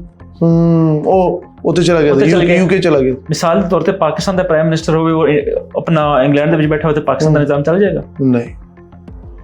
ਜਦੋਂ ਜਿੱਥੇ ਤੁਹਾਡਾ ਨਿਜ਼ਾਮ ਚੱਲੇ, ਤੁਹਾਡੀ ਹੁਕੂਮਤ ਹੈ ਕਿ ਉਹ ਜਗ੍ਹਾ ਹੀ ਤੁਸੀਂ ਛੱਡਦੇ ਹੋ, ਬਾਹਰ ਤੁਸੀਂ ਤੇ ਸਿਸਟਮ ਨਹੀਂ ਨਾ ਚਲਾ ਸਕਦੇ। ਫਿਰ ਬਾਹਰ ਬੈਠੋਗੇ, ਉੱਥੇ ਤੁਹਾਨੂੰ ਰਿਪੋਰਟਾਂ ਯੈਸ ਤੇ ਮਿਲਣਗੇ, ਤੇ ਸਾਰਾ ਕੰਮ ਖਰਾਬ ਹੋ ਗਿਆ। ਇਸ ਕਰਕੇ ਜ਼ਿਆਦਾ ਫਿਰ ਚੱਲਿਆ ਨਹੀਂ ਕੰਮ। ਇੱਕ ਹੋਰ ਜਨਰਲ ਹੈ ਜਿਹਦਾ ਜ਼ਿਕਰ ਬੜਾ ਮਿਲਦਾ ਸਾਨੂੰ, ਬਲਕਿ ਸਿੱਧੂ ਮੂਸੇਵਾਲਾ ਜਦੋਂ ਆਪਣੇ ਗਾਣੇ ਲਿਖਦਾ ਹੈ ਕਿ ਕਹਿ ਕੇ ਬਦਲੇ ਲੈਂਦਾ ਮੈਨੂੰ ਪੰਜਾਬ ਕਹਿੰਦੇ ਆ, ਦਿੱਲੀ ਵੀ ਨੱਪ ਲੈਂਦਾ ਮੈਨੂੰ ਪੰਜਾਬ ਕਹਿੰਦੇ। ਇੱਥੇ ਇੰਡੀਆ ਦਾ ਇੱਕ ਮੇਜਰ ਹੈ ਗੌਰਵ ਆਰੀਆ, ਉਹਨੂੰ ਬੜੀ ਅੱਗ ਲੱਗੀ ਸੀ। ਉਹ ਖਾਸ ਤੌਰ ਤੇ ਲਾਹੌਰ ਦਾ ਵੀ ਬੜਾ ਦੁਸ਼ਮਣ ਹੈ, ਲਾਹੌਰੀਆਂ ਤੇ ਬੜੀ ਗੱਲ ਕਰਦਾ। ਤੁਹਾਨੂੰ ਕੀ ਲੱਗਦਾ ਇਹ ਖਾਸ ਕਿਸਮ ਦੇ ਕੁਝ ਲੋਕ ਨੇ ਜਿਨ੍ਹਾਂ ਨੂੰ ਪੰਜਾਬੀਅਤ ਤੋਂ ਨਾ ਇੱਕ ਖਾਸ ਕਿਸਮ ਦੀ ਨਫ਼ਰਤ ਹੈ? ਦੇਖੋ, ਮੈਂ ਕ੍ਰਿਕਟ ਦੀ ਗੱਲ ਕਰਾਂਗਾ। ਜਿਸ ਤਰ੍ਹਾਂ ਪਾਕਿਸਤਾਨ ਇੰਡੀਆ ਦਾ ਮੁਕਾਬਲਾ ਹੁੰਦਾ ਨਾ, ਉਹਨੂੰ ਬਹੁਤ ਜ਼ਿਆਦਾ ਲੋਕੀ ਦੇਖਦੇ ਨੇ। ਜਦੋਂ ਲਾਹੌਰ ਤੇ ਕਰਾਚੀ ਦਾ ਮੁਕਾਬਲਾ ਹੁੰਦਾ ਨਾ, ਮੈਚ ਹੁੰਦੇ ਨੇ, ਉਹ ਚ ਵੀ ਜ਼ਿਆਦਾ ਕ੍ਰਿਟਿਸਿਜ਼ਮ ਹੁੰਦਾ, ਜ਼ਿਆਦਾ ਤਾਸੁਬ ਪਾਇਆ ਜਾਂਦਾ ਹੈ। ਹੁਣ ਹਾਲਾਂਕਿ ਇੱਕ ਮੁਲਕ ਦੇ 2 ਸੂਬੇ ਨੇ, ਜਦੋਂ ਲੇਕਿਨ ਬਾਕੀ ਖੈਰ ਹੈ, ਪਰ ਜਦੋਂ ਲਾਹੌਰ ਕਰਾਚੀ ਦਾ ਮੁਕਾਬਲਾ PSL ਚ ਵੇਖ ਲਓ, ਉਹ ਜੀ ਵੱਡਾ ਮੁਕਾਬਲਾ ਲਾਹੌਰ ਤੇ ਕਰਾਚੀ ਦਾ ਹੈ। ਕਿਉਂ? ਅੱਛਾ ਮਹਿੰਦਰ ਭਾਈ, ਗੱਲ ਦੱਸੋ, ਪੰਜਾਬੀਆਂ ਦੇ ਨਾਲ ਓਵਰਆਲ ਸਬ ਕੰਟੀਨੈਂਟ ਦੀ ਗੱਲ ਕਰਦੇ, ਇਹ ਖਾਸ ਕਿਸਮ ਦਾ ਤਾਸੁਬ ਹੈ ਲੋਕਾਂ 'ਚ, ਕਿਉਂ ਹੈ? ਹਾਲਾਂਕਿ ਪੰਜਾਬੀ ਜਿਹੜੇ ਨੇ, ਮੈਂ ਵੇਖਿਆ ਖੁੱਲੇ ਦਿਲ ਦੇ ਲੋਕ ਨੇ, ਹਰ ਇੱਕ ਨੂੰ ਵੈਲਕਮ ਕਰਦੇ ਨੇ, ਹਰ ਇੱਕ ਨੂੰ ਕਹਿੰਦੇ ਨੇ ਭਾਈਜਾਨ ਤੁਸੀਂ ਸਾਡੇ ਘਰ ਬੈਠੋ, ਮਤਲਬ ਖਾ ਪੀ ਕੇ ਜਾਓ। ਉਹ ਮੈਂ ਹੈਰਾਨ ਹੁੰਦਾ ਕਿ ਕੀ ਵਜ੍ਹਾ ਕੀ ਹੈ, ਤੇ ਪੰਜਾਬੀ ਵਿਚਾਰੇ ਜ਼ਰਾ ਭੋਲੇ ਲੋਕ ਨੇ। ਨਹੀਂ, ਤੁਸੀਂ ਵੇਖਿਆ ਨਹੀਂ ਪੰਜਾਬੀਆਂ ਨੂੰ, ਪੰਜਾਬੀ ਅਣਖੀਲੇ ਨੇ। ਅੱਛਾ, ਅਣਖ ਮੈਂ ਸਮਝ ਗਿਆ, ਅਣਖੀਲੇ ਨੇ, ਨਾ ਕਿਸੇ ਦੀ ਬਰਦਾਸ਼ਤ ਕਰਦੇ। ਕੋਈ ਉਹਨਾਂ ਤੇ ਭਾਰੀ ਹੋਵੇ, ਉਹਨਾਂ ਤੇ ਕੋਈ ਮਤਲਬ ਜ਼ੁਲਮ ਕਰੇ ਜਾਂ ਕੋਈ ਉਹਦਾ ਮਤਲਬ ਉਹਨਾਂ ਦੀ ਚੋਇਸ ਤੋਂ ਇਲਾਵਾ ਕੋਈ ਕੰਮ ਕਰੇ ਤੇ ਜ਼ਬਰਦਸਤੀ ਨਾ ਕੋਈ ਕਰਾਵੇ। ਇਹ ਜ਼ਬਰਦਸਤੀ ਕਿਸੇ ਕਹਿਣ ਤੇ ਆਪਣੀ ਮੈਂ ਅਜ਼ੀਜ਼ ਦੇ ਸਾਥ ਮੈਂ ਅਜ਼ੀਜ਼ ਕਿਸੇ ਦੇ ਕਹਿਣ ਤੇ ਨਹੀਂ ਚੱਲਦੇ। ਇਹ ਕਹਿੰਦੇ ਅਸੀਂ ਹੈਗੇ ਆ, ਅਸੀਂ ਆਪਣੇ ਆਪ ਹੀ ਵੇਖਾਂਗੇ। ਜਿਹੜੇ ਵੱਡੇ ਲੋਕ ਹੁੰਦੇ ਨੇ ਨਾ, ਵੱਡੇ ਪੋਲੀਟੀਸ਼ੀਅਨਸ ਕਹਿ ਲਓ, ਕੋਈ ਵੀ ਵੱਡੇ ਲੋਕ, ਉਹਨਾਂ ਨੂੰ ਹਮੇਸ਼ਾ ਜੀ ਸਰ ਕਹਿਣ ਵਾਲਾ ਪਸੰਦ ਹੈ। ਕੋਈ ਅੱਗੇ ਉਹਨਾਂ ਦੇ ਕੰਮ ਦੇ ਵਿੱਚ ਉਂਗਲੀ ਕਰੇ ਨਾ ਕਿ ਭਈ ਇਹ ਨਹੀਂ ਸੀ, ਇਹ ਨਹੀਂ, ਇਹ ਨੁਕਤਾਚੀਨੀ ਕਰੇ ਨਾ, ਉਹਨਾਂ ਨੂੰ ਉਹ ਲੋਕ ਨਹੀਂ ਪਸੰਦ ਹੁੰਦੇ। ਤੇ ਪੰਜਾਬੀ ਹਮੇਸ਼ਾ ਹੀ ਪੰਜਾਬ ਦੀ ਗੱਲ ਕਰੇਗਾ, ਇਹ ਕੰਮ ਨਹੀਂ ਸੀ ਪੰਜਾਬ ਵਾਸਤੇ, ਇਹ ਠੀਕ ਹੈ ਪੰਜਾਬ ਵਾਸਤੇ, ਉਹਨਾਂ ਨੂੰ ਇਹ ਲੋਕ ਨਹੀਂ ਪਸੰਦ। ਮਹਿੰਦਰ, ਕ੍ਰਿਕਟ ਦੇ ਨਾਲ ਤੁਸੀਂ ਜੁੜੇ ਹੋ ਫਰੋਮ ਡੇ 1। ਯੈਸ, ਠੀਕ ਹੈ, you are born for cricket, right? ਲੇਕਿਨ ਤੁਹਾਨੂੰ ਕੀ ਲੱਗਦਾ ਕਿ ਜਿਹੜਾ ਪਾਕਿਸਤਾਨ ਦਾ ਕ੍ਰਿਕਟ ਦਾ ਕਲਚਰ ਹੈ, ਇੱਥੇ ਸਿਫਾਰਿਸ਼ ਚੱਲਦੀ ਹੈ, ਤੂੰ ਆ ਜਾ ਅੱਗੇ, ਰਿਸ਼ਤੇਦਾਰੀ ਚੱਲਦੀ ਹੈ, ਫਿਰ ਚੇਅਰਮੈਨ ਦੀ ਮਰਜ਼ੀ ਹੈ, 100 ਚੀਜ਼ਾਂ, ਤੁਹਾਨੂੰ ਕੀ ਲੱਗਦਾ ਕਿ ਤੁਸੀਂ ਆ ਪਾਓਗੇ ਨੈਸ਼ਨਲ ਇੰਟਰਨੈਸ਼ਨਲ ਲੈਵਲ ਤੇ ਪਾਕਿਸਤਾਨ ਦੀ? ਨਹੀਂ, not at all. You tried? Yes, ਪਿਛਲੇ 10 ਸਾਲ ਤੋਂ ਟਰਾਈ ਕਰ ਰਹੇ ਹਾਂ। ਮੇਰੀ ਸਿਲੈਕਸ਼ਨ 2016 ਦੇ ਵਿੱਚ ਹੁੰਦੀ ਹੈ। 2012-13 ਤੋਂ ਮੈਂ ਕ੍ਰਿਕਟ ਸਟਾਰਟ ਕੀਤੀ ਹੈ, ਜਦੋਂ ਮੈਟ੍ਰਿਕ ਪਾਸ ਕੀਤੀ। ਉਸ ਟਾਈਮ ਪਹਿਲੇ ਤਾਂ ਹਰ ਬੰਦਾ ਖੇਡਦਾ, ਟੇਪ ਵਾਲਾ ਖੇਡਦਾ, ਲੇਕਿਨ ਪ੍ਰੋਫੈਸ਼ਨਲ ਕ੍ਰਿਕਟ ਮੈਂ 2012-13 ਤੋਂ ਸ਼ੁਰੂ ਕੀਤੀ। ਪਹਿਲੇ ਤੇ ਤੁਹਾਨੂੰ ਇੰਨਾ ਘੁਮਾਇਆ ਜਾਂਦਾ ਨਾ, ਚੱਕਰ ਲਵਾਉਂਦਾ ਜੀ। ਹਾਂਜੀ, ਤੁਹਾਨੂੰ ਸਿਸਟਮ ਸਮਝਾਇਆ ਨਹੀਂ ਜਾਂਦਾ, ਫਿਰ ਤੁਹਾਨੂੰ ਬਸ ਯੂਜ਼ ਕੀਤਾ ਜਾਂਦਾ ਹੈ। ਤੁਹਾਡੇ ਕੋਲ ਉਹ ਕੀ ਕਹਿੰਦੇ ਨੇ, ਖਾਲੀ ਜਗ੍ਹਾ ਪੂਰ ਕਰੋ। ਉਹ ਸਿਰਫ ਤੁਹਾਨੂੰ ਨੈਟ ਵਾਸਤੇ ਬੁਲਾਉਂਦੇ ਨੇ, ਤੁਹਾਡੇ ਤੇ ਬੋਲਿੰਗ ਕਰਦੇ ਹੋ, ਅੱਗੇ ਬੈਟਸਮੈਨਾਂ ਨੂੰ ਉਹ ਬਸ ਪ੍ਰੈਕਟਿਸ ਕਰਵਾਉਂਦੇ ਨੇ, ਜਾਂ ਬਸ ਜਿਨ੍ਹਾਂ ਨੂੰ ਖਿਡਾਉਣਾ ਹੁੰਦਾ 2 ਪਲੇਅਰ ਉਹਨੂੰ ਤੁਹਾਡੇ ਕਰਕੇ ਕਰਾਉਂਦੇ ਨੇ, ਤੁਹਾਡੇ ਕੋਲ ਫੀਸ ਲੈਂਦੇ ਨੇ। ਜਦੋਂ ਤੱਕ ਤੁਸੀਂ ਸਮਝਦੇ ਹੋ ਨਾ, ਟਾਈਮ ਤੁਹਾਡਾ ਜ਼ਾਇਆ ਹੋ ਜਾਂਦਾ। ਏਜ ਵੀ ਨਿਕਲ ਜਾਂਦੀ, ਫਾਸਟ ਬੋਲਰ ਦੀ ਏਜ ਵੀ ਲਿਮਿਟਡ ਹੈ। 2016 ਵਿੱਚ ਮੈਂ ਸਿਲੈਕਟ ਹੋਇਆ, NCA ਦੇ ਵਿੱਚ ਪ੍ਰੋਗਰਾਮ ਦੇ ਵਿੱਚ ਸਿਲੈਕਟ ਹੋਇਆ 2016 ਦੇ ਨਵੰਬਰ ਦੇ। ਫਿਰ ਸਾਡਾ ਮੁਲਤਾਨ ਕੈਂਪ ਲੱਗਿਆ, ਉਹਦੇ ਵਿੱਚ ਮੈਂ ਅੱਛੀ ਪਰਫਾਰਮੈਂਸ ਦਿੱਤੀ। ਇੱਕ ਮੈਚ, ਇੱਕ ਆਪਣਾ ਆਖਰ ਦੇ ਵਿੱਚ ਕੈਂਪ ਤੋਂ ਬਾਅਦ ਨਾ ਇੱਕ ਮੈਚ ਹੈਗਾ ਸੀ, ਫਰੈਂਡਲੀ ਮੈਚ ਹੈਗਾ ਸੀ। ਉਸ ਤੋਂ ਬਾਅਦ ਓਪਨਿੰਗ ਹੈਗੀ ਸੀ ਹਾਈ ਪਰਫਾਰਮੈਂਸ ਸੈਂਟਰ ਮੁਲਤਾਨ ਦੀ, ਜਿਹਦੇ ਵਿੱਚ ਇੰਜ਼ਮਾਮ ਦੇ ਨਾਂ ਤੇ ਹੈਗਾ ਆਪਣਾ ਇੰਜ਼ਮਾਮ ਭਾਈ ਵੀ ਆਏ ਸਨ, ਮੋਹਸਨ ਨਜ਼ੀਰ, ਬਾਕੀ ਸਾਰੇ ਜਿਹੜੇ ਹੈਗੇ ਨੇ, ਮੋਹਸਨ ਕਮਾਲ, ਅਲੀ ਜ਼ਿਆ ਸਾਹਿਬ, ਚੇਅਰਮੈਨ ਕ੍ਰਿਕਟ ਬੋਰਡ, ਇਹ ਸਾਰੇ ਆਏ ਸਨ। ਠੀਕ ਹੈ, ਤੇ ਉਸ ਮੈਚ ਦੇ ਵਿੱਚ ਮੈਂ 4 ਓਵਰਾਂ 'ਚ 2 ਆਊਟ ਕੀਤੇ, ਅੱਜ ਵੀ ਰਿਕਾਰਡ ਹੈਗਾ, 7 ਰਨ ਦਿੱਤੇ ਸੀ। ਠੀਕ ਹੈ, ਉਹ ਬੋਲਿੰਗ ਵੇਖਦੇ ਮੈਨੂੰ ਸ਼ਹਿਰਿਆਰ ਸਾਹਿਬ ਨੇ ਵੇਖ ਲਿਆ। ਅੱਲਾਹ ਤਾਲਾ ਨੂੰ ਰੱਬ ਉਹਨਾਂ ਨੂੰ ਜਿਹੜਾ ਸ਼ਹਿਰਿਆਰ ਖਾਨ ਸਾਹਿਬ, ਯੈਸ, ਜਿਹਨਾਂ ਤੋਂ ਫਿਰ ਦੋਸਤ ਅੱਲਾ ਮੁਕਾਮ ਦੇਵੇ। ਉਸ ਬੰਦੇ ਨੇ ਮੈਨੂੰ ਜਦੋਂ ਮੈਨੂੰ ਵੇਖਿਆ ਨਾ, ਉਹਨੂੰ ਮੈਨੂੰ ਇੱਥੋਂ ਚੱਕਿਆ ਤੇ ਇੱਥੇ ਲੈ ਆਏ ਨੇ। ਉਹਨੇ ਪਹਿਲੀ ਵਾਰੀ ਜਦੋਂ ਵੇਖਿਆ ਨਾ ਕਿ ਕੋਈ ਸਿੱਖ ਬੱਚਾ ਬੋਲਿੰਗ ਕਰ ਰਿਹਾ ਹੈ, ਬੜਾ ਖੁਸ਼ ਹੋਇਆ। ਤੇ ਜਦੋਂ ਲਾਈਵ ਪ੍ਰੈਸ ਕਾਨਫਰੰਸ ਹੋ ਰਹੀ ਸੀ, ਉਹਨਾਂ ਨੇ ਆਪਣੇ ਨਾਲ ਮੈਨੂੰ ਖੜਾ ਕੀਤਾ ਕਿ ਅੱਜ ਪਾਕਿਸਤਾਨ ਦੇ ਕ੍ਰਿਕਟ ਨੂੰ ਮੈਂ ਇੱਕ ਨਵਾਂ ਚਿਹਰਾ ਦੇਣ ਜਾ ਰਿਹਾ, ਇੱਕ ਨਵਾਂ ਫੇਸ ਦੇਣ ਜਾ ਰਿਹਾ। ਮੈਂ ਖੁਸ਼ ਹਾਂ ਕਿ ਪਾਕਿਸਤਾਨ ਦੇ ਕ੍ਰਿਕਟ ਦੇ ਵਿੱਚ ਸ਼ੁਕਰ ਹੈ ਮੈਂ ਕੋਈ ਸਿੱਖ ਬੱਚਾ ਵੀ ਵੇਖ ਲਿਆ, ਉਹਨਾਂ ਨੇ ਟੈਲੈਂਟ ਵੇਖ ਲਿਆ। ਉਹੀ ਅਗਲੇ ਮਹੀਨੇ ਮਲੇਸ਼ੀਆ ਤੋਂ ਟੀਮ ਆਉਂਦੀ ਹੈ, ਮਲੇਸ਼ੀਆ ਦੀ ਨੈਸ਼ਨਲ ਟੀਮ ਔਰ ਪਾਕਿਸਤਾਨ ਦੀ A ਟੀਮ ਆਪਸ ਵਿੱਚ ਮੈਚਸ ਹੁੰਦੇ ਨੇ ਕਜ਼ਾਫੀ ਸਟੇਡੀਅਮ ਦੇ ਵਿੱਚ। 2 T20 ਮੈਚਸ ਨੇ, ਉਹਨਾਂ ਦੇ ਵਿੱਚ ਇੱਕ ਮੈਚ ਦੇ ਵਿੱਚ ਮੈਨੂੰ ਖਿਡਾਇਆ ਗਿਆ, ਉਹਦੇ ਵਿੱਚ ਮੇਰੇ 2 ਆਊਟ ਨੇ। 4 ਓਵਰਾਂ ਦੇ ਵਿੱਚ 2 ਆਊਟ ਸੀਗੇ, 22 ਰਨ ਦੇ ਕੇ ਇੱਕ ਹੀ ਮੈਚ ਮਿਲੇ। ਉਸ ਤੋਂ ਬਾਅਦ ਸਿਸਟਮ ਐਸਾ ਚੇਂਜ ਹੁੰਦਾ ਰਿਹਾ ਕਿ ਕਦੇ ਰੁਕਿਆ ਹੀ ਨਹੀਂ। ਸ਼ਹਿਰਿਆਰ ਸਾਹਿਬ ਰਿਟਾਇਰ ਹੋ ਗਏ, ਨਜਮ ਸੇਠੀ ਸਾਹਿਬ ਆਏ, ਸੇਠੀ ਸਾਹਿਬ ਗਏ, ਜ਼ਿਕਰੀਆ ਸਾਹਿਬ ਆ ਗਏ, ਉਹ ਗਏ ਨੇ, ਦੂਜੇ ਆਏ ਨੇ, ਤੀਜੇ ਆਏ ਨੇ, ਤੀਜੇ ਆਏ ਨੇ, ਰਾਜਾ ਸਾਹਿਬ ਆ ਗਏ ਨੇ। ਮਤਲਬ ਹਰ 3-4 ਮਹੀਨੇ ਬਾਅਦ ਸਿਸਟਮ ਚੇਂਜ। ਫਿਰ ਉਹਦੇ ਵਿੱਚ ਕੋਵਿਡ ਆ ਗਿਆ, ਇਮਰਾਨ ਖਾਨ ਸਾਹਿਬ ਨੇ ਡਿਪਾਰਟਮੈਂਟ ਕ੍ਰਿਕਟ ਬੰਦ ਕਰਤੀ। ਸਭ ਤੋਂ ਵੱਡਾ ਨੁਕਸਾਨ ਡਿਪਾਰਟਮੈਂਟ ਕ੍ਰਿਕਟ ਬੰਦ ਹੋਣ ਨਾਲ ਜਿਹੜਾ ਖਾਨ ਸਾਹਿਬ ਨੇ ਬੰਦ ਕੀਤਾ ਸੀ। ਖੈਰ ਉਹ ਤੇ ਐਸ ਕ੍ਰਿਕਟਰ ਉਹ ਸਮਝ ਹੀ ਨਹੀਂ ਪਾਇਆ ਇਸ ਚੀਜ਼। ਯੈਸ, ਦੂਜੀ ਗੱਲ ਹੈ ਕਿ ਦੇਖੋ, ਮੈਂ ਸਭ ਤੋਂ ਵੱਡਾ ਮਸਲਾ ਕੀ ਹੈ ਸਿਸਟਮ ਦੇ ਵਿੱਚ, ਜਿਸ ਕਲੱਬ ਦੇ ਵਿੱਚ ਤੁਸੀਂ ਖੇਡਦੇ ਹੋ ਨਾ, ਉਸ ਕਲੱਬ ਤੇ ਇੱਕ ਬੱਚਾ ਖੇਡ ਸਕਦਾ ਹੈ। ਡਿਸਟ੍ਰਿਕਟ ਖੇਡ ਸਕਦਾ, ਜੋ ਡਿਸਟ੍ਰਿਕਟ ਖੇਡੋਗੇ 13 ਜਣੇ ਖੇਡੋਗੇ। ਹੁਣ ਡਿਸਟ੍ਰਿਕਟ ਦੇ ਵਾਸਤੇ ਲਾਈਨਾਂ ਲੱਗੀਆਂ ਹੁੰਦੀਆਂ ਨੇ, ਉਹਦੇ ਕਲੱਬ ਦੇ ਓਨਰ ਦੇ ਬੱਚੇ ਵੀ, ਰਿਸ਼ਤੇਦਾਰ ਵੀ, ਤਾਲੁਕ ਵਾਸਤੇ ਪੁਰਾਣੇ ਪਲੇਅਰਸ ਵੀ, ਬਾਕੀ ਵੀ 3-4 ਸਾਲ ਤੁਹਾਡੇ ਉੱਥੇ ਜ਼ਾਇਆ ਹੋ ਜਾਂਦੇ ਨੇ। ਫਿਰ ਰੀਜਨ ਖੇਡਣ ਵਾਸਤੇ 3-4 ਸਾਲ ਉੱਥੇ ਤੁਹਾਡੇ ਲੈ ਜਾਂਦੇ। ਤੇ ਮਹਿੰਦਰਪਾਲ ਹੁਣ ਕੀ ਪਲਾਨ ਨਹੀਂ ਹੈ ਕਿ ਬਸ ਆਪਣੇ ਸ਼ੌਕ ਵਾਸਤੇ ਖੇਡ ਰਹੇ ਹਾਂ, ਰੱਬ ਅੱਗੇ ਇੱਕ ਦੁਆ ਹੀ ਹੈ, ਉਹ ਕੀ ਕਹਿੰਦੇ ਨੇ ਕਿ ਬਸ ਅਰਦਾਸ ਕਿ ਕਿਤੇ ਚਾਂਸ ਮਿਲ ਜਾਏ, ਕੋਈ ਸ਼ਹਿਰਿਆਰ ਸਾਹਿਬ ਵਰਗਾ ਫਿਰ ਬੰਦਾ ਆ ਜਾਵੇ ਕਿ ਉਹਨਾਂ ਦੇ ਨਜ਼ਰਾਂ ਦੇ ਵਿੱਚ ਅਸੀਂ ਆਈਏ, ਤਾਂ ਉਹ ਕਹੇ ਕਿ ਯਾਰ ਇਹਨੂੰ ਚਾਂਸ ਦੇਣਾ ਚਾਹੀਦਾ ਹੈ। ਦੇਖੋ, ਗੱਲ ਹੈ ਕਿ ਸਾਰੇ ਮੇਰੇ ਨਾਲ ਸਿਲੈਕਟ ਹੋਏ, ਹਾਰਿਸ ਰਊਫ, ਸਲਮਾਨ ਇਰਸ਼ਾਦ, ਸਲਮਾਨ ਮਿਰਜ਼ਾ, ਅਹਿਮਦ ਦਾਨੀਆਲ ਜਿਹੜੇ ਇਸ ਟਾਈਮ ਖੇਡ ਰਹੇ, ਕੋਈ ਕਾਇਦ ਆਜ਼ਮ ਟਰਾਫੀ ਖੇਡ ਰਹੇ ਆ, ਇੱਕ ਬਹੁਤ ਵੱਡਾ ਸਵਾਲੀਆ ਨਿਸ਼ਾਨ ਜਿਹੜਾ ਹੈਗਾ ਨਾ, 11 PSL ਦੇ ਐਡੀਸ਼ਨ ਹੋ ਗਏ ਨੇ। not even a single one selected you? ਨਹੀਂ, ਮੈਨੂੰ ਨਹੀਂ, ਇੱਕ ਵੀ ਮਾਈਨੋਰਿਟੀ ਦਾ ਪਲੇਅਰ ਨਹੀਂ overall? ਯੈਸ। ਬਹੁਤ ਸਰ ਮੈਂ ਇਕੱਲਾ ਨਹੀਂ, ਮੈਂ ਤਾਂ ਚਲੋ ਮੈਂ ਸਮਝਦਾ ਮੈਂ ਸਿੱਖ ਕਮਿਊਨਿਟੀ ਦੇ ਵਿੱਚ ਇੱਕ ਹੀ ਪਲੇਅਰ ਹੈ ਨਾ, ਮੇਰੇ ਤੋਂ ਇਲਾਵਾ ਕੋਈ ਪਲੇਅਰ ਹੀ ਨਹੀਂ ਹੈ ਸਿੱਖ ਕਮਿਊਨਿਟੀ ਜਿਹੜਾ ਕਲੱਬ ਕ੍ਰਿਕਟ ਖੇਡਦਾ ਹੋਵੇ, ਕਿਉਂਕਿ ਉਹਨਾਂ ਨੂੰ ਲੱਗਦਾ ਹੈ ਕਿ ਤੁਸੀਂ ਆਪਣਾ ਟਾਈਮ, ਮੈਨੂੰ ਕਈ ਲੋਕ ਵੀ ਕਹਿੰਦੇ ਨੇ ਕਿ ਤੁਸੀਂ ਆਪਣਾ ਟਾਈਮ ਜ਼ਾਇਆ ਕੀਤਾ 10 ਸਾਲ, ਅਸੀਂ ਤੁਹਾਨੂੰ ਕਹਿੰਦੇ ਰਹੇ ਕਿ ਕ੍ਰਿਕਟ ਨਾ ਜਾਓ, ਟਾਈਮ ਜ਼ਾਇਆ ਕਰੋਗੇ, ਪੈਸਾ ਜ਼ਾਇਆ ਕਰੋਗੇ, ਮਿਲਣਾ ਕੁਝ ਵੀ ਨਹੀਂ ਹੈ। ਤੁਸੀਂ ਕਹਿੰਦੇ ਨੇ ਨਹੀਂ ਮੈਨੂੰ ਤਾਂ ਚਾਂਸ ਮਿਲੇਗਾ, ਮੈਂ ਤੁਹਾਨੂੰ ਗਲਤ ਸਾਬਿਤ ਕਰਾਂਗਾ, ਪਰ ਨਹੀਂ ਕਰ ਸਕਿਆ ਸਾਬਿਤ। ਮੇਰੇ ਤੋਂ ਮੈਂ ਤਾਂ ਚਲੋ ਇੱਕ ਹੈਗਾ, ਜ਼ਰੂਰੀ ਨਹੀਂ ਕਿ ਮੈਂ ਇੱਕ ਹਾਂ ਤੇ ਸੁਪਰਸਟਾਰ ਹਾਂ, ਚਲੋ ਸਮਝਣਾ, ਲੇਕਿਨ ਇਹਨੇ ਵੀ ਮਾੜੇ ਨਹੀਂ ਕਿ ਅਸੀਂ ਫਸਟ ਕਲਾਸ ਵੀ ਨਾ ਖੇਡ ਸਕੀਏ। Very true, very true. ਠੀਕ ਹੈ, ਜੇ ਡੋਮੈਸਟਿਕ ਸਾਰੇ ਆਓ ਪਰਫਾਰਮੈਂਸ ਦੇ ਕੇ ਆ ਸਕਦਾ ਹਾਂ ਤੇ ਫਸਟ ਕਲਾਸ ਖੇਡਣਾ ਵੀ ਕੋਈ ਮੁਸ਼ਕਿਲ ਕੰਮ ਨਹੀਂ। ਤੁਹਾਡੇ ਤੋਂ ਪਹਿਲੇ ਦਾਨਿਸ਼ ਕਨੇਰੀਆ ਇੱਕ ਕਹਿ ਸਕਦੇ ਹੋ, ਦਾਨਿਸ਼ ਕਨੇਰੀਆ, ਡੰਕਨ ਸ਼ਾਰਪ, ਬਹੁਤ ਵੱਡੇ 6-7 ਨਾਮ ਹੈਗੇ ਜਿਹੜੇ ਪਾਕਿਸਤਾਨ ਖੇਡਦੇ ਨੇ, ਉਹ ਉਹਨਾਂ ਦੌਰਾਂ 'ਚ ਖੇਡੇ ਨੇ। ਮੁਹੰਮਦ ਯੂਸਫ ਤੋਂ ਬਾਅਦ ਕੋਈ ਸਟਾਪ ਲੱਗ ਗਿਆ। ਸਟਾਪ। ਪਿਛਲੇ 15 ਸਾਲਾਂ ਦੇ ਵਿੱਚ 10 ਤੋਂ 15 ਸਾਲ ਹੋ ਗਏ ਨੇ, ਇੱਕ ਵੀ ਪਲੇਅਰ ਮਾਈਨੋਰਿਟੀ 'ਚ ਕੋਈ ਫਸਟ ਕਲਾਸ ਵੀ ਨਹੀਂ ਖੇਡੇ। PSL 'ਚ ਇੱਕ ਵੀ ਬੱਚਾ ਨਹੀਂ ਹੈ PSL ਦੇ ਵਿੱਚ। How old are you? I'm 29, 30 ਹੁਣ ਪੂਰਾ ਹੋਣ ਲੱਗਾ। ਮੈਂ ਸਿਰਫ ਇੱਕ ਗੱਲ ਕਹਾਂਗਾ ਪਾਕਿਸਤਾਨ ਕ੍ਰਿਕਟ ਬੋਰਡ ਨੂੰ, ਪਾਕਿਸਤਾਨ ਦੀ ਜਿਹੜੀ ਪੂਰੀ ਲੈਜਿਸਲੇਸ਼ਨ ਅਸੈਂਬਲੀਜ਼ ਨੇ, ਕਿਉਂਕਿ ਉਹਨਾਂ ਦਾ ਬੜਾ ਇੱਕ ਪੂਰਾ ਚੱਲਦਾ ਹੈ ਉੱਤੇ ਇਨਫਲੂਐਂਸ। ਮਾਈਨੋਰਿਟੀ ਕਿਸੇ ਵੀ ਮੁਲਕ ਦਾ ਨਾ ਮੇਨ ਪਾਰਟ ਹੁੰਦੀ ਹੈ। ਮੇਰੇ ਖਿਆਲ ਨਾਲ ਮੈਜੋਰਿਟੀ ਤੋਂ ਜ਼ਿਆਦਾ ਮਾਈਨੋਰਿਟੀ ਨੂੰ ਸਰਵ ਕਰਨ ਨਾਲ ਸਭ ਤੋਂ ਵੱਡਾ ਫਾਇਦਾ ਕੀ ਹੁੰਦਾ? ਤੁਸੀਂ ਇੰਡੀਆ ਦੀ ਮਿਸਾਲ ਲੈ ਲਓ, ਇੰਡੀਆ ਨੇ ਮੁਸਲਮਾਨ ਸਦਰ ਵੀ ਰੱਖੇ, ਸਿੱਖ ਵਜ਼ੀਰ ਆਜ਼ਮ ਵੀ ਰੱਖੇ, ਤੇ ਨਾਲ ਨਾਲ ਕ੍ਰਿਸਚੀਅਨਸ ਨੂੰ ਵੀ ਉੱਥੇ ਵਜ਼ੀਰ ਦਿਫਾ ਤੱਕ ਪਹੁੰਚਣ ਦਾ ਮੌਕਾ ਮਿਲਿਆ। ਤੇ ਉਹ ਕੰਟਰੀ ਅੱਜ ਦੁਨੀਆ ਦੀ ਸਭ ਤੋਂ ਵੱਡੀ ਜਮਹੂਰੀਅਤ ਦਾ ਕਲੇਮ ਕਰਦਾ ਹੈ, ਨਹੀਂ ਉਹ ਇੱਕ ਸੈਪਰੇਟ ਡਿਬੇਟ ਕਲੇਮ ਕਰਦਾ। ਸੇਮ ਗੋਜ਼ ਵਿਦ ਦੈਟ, ਜੇ ਤੁਸੀਂ ਪਾਕਿਸਤਾਨ 'ਚ ਚਾਹੁੰਦੇ ਹੋ ਕਿ ਕਿਸੇ ਇੱਕ ਰੋਸ਼ਨ ਖਿਆਲੀ ਦਾ ਨया ਬਾਬ ਰਕਮ ਹੋ ਜਾਏ ਕਿਸੇ ਦਰਜੇ 'ਚ, ਤੇ ਤੁਹਾਨੂੰ ਮਹਿੰਦਰਪਾਲ ਨੂੰ ਇੱਕ ਮੌਕਾ ਦੇਣਾ ਡਿਜ਼ਰਵ ਕਰਨਾ ਹੈ। ਕਿਉਂਕਿ ਮੈਂ ਇੰਨਾ ਜਾਣਦਾ, ਕਿਉਂਕਿ ਮੇਰੀ ਇਹਨਾਂ ਨਾਲ ਦੂਜੀ ਤੀਜੀ ਮੁਲਾਕਾਤ ਹੈ, that he will give his best.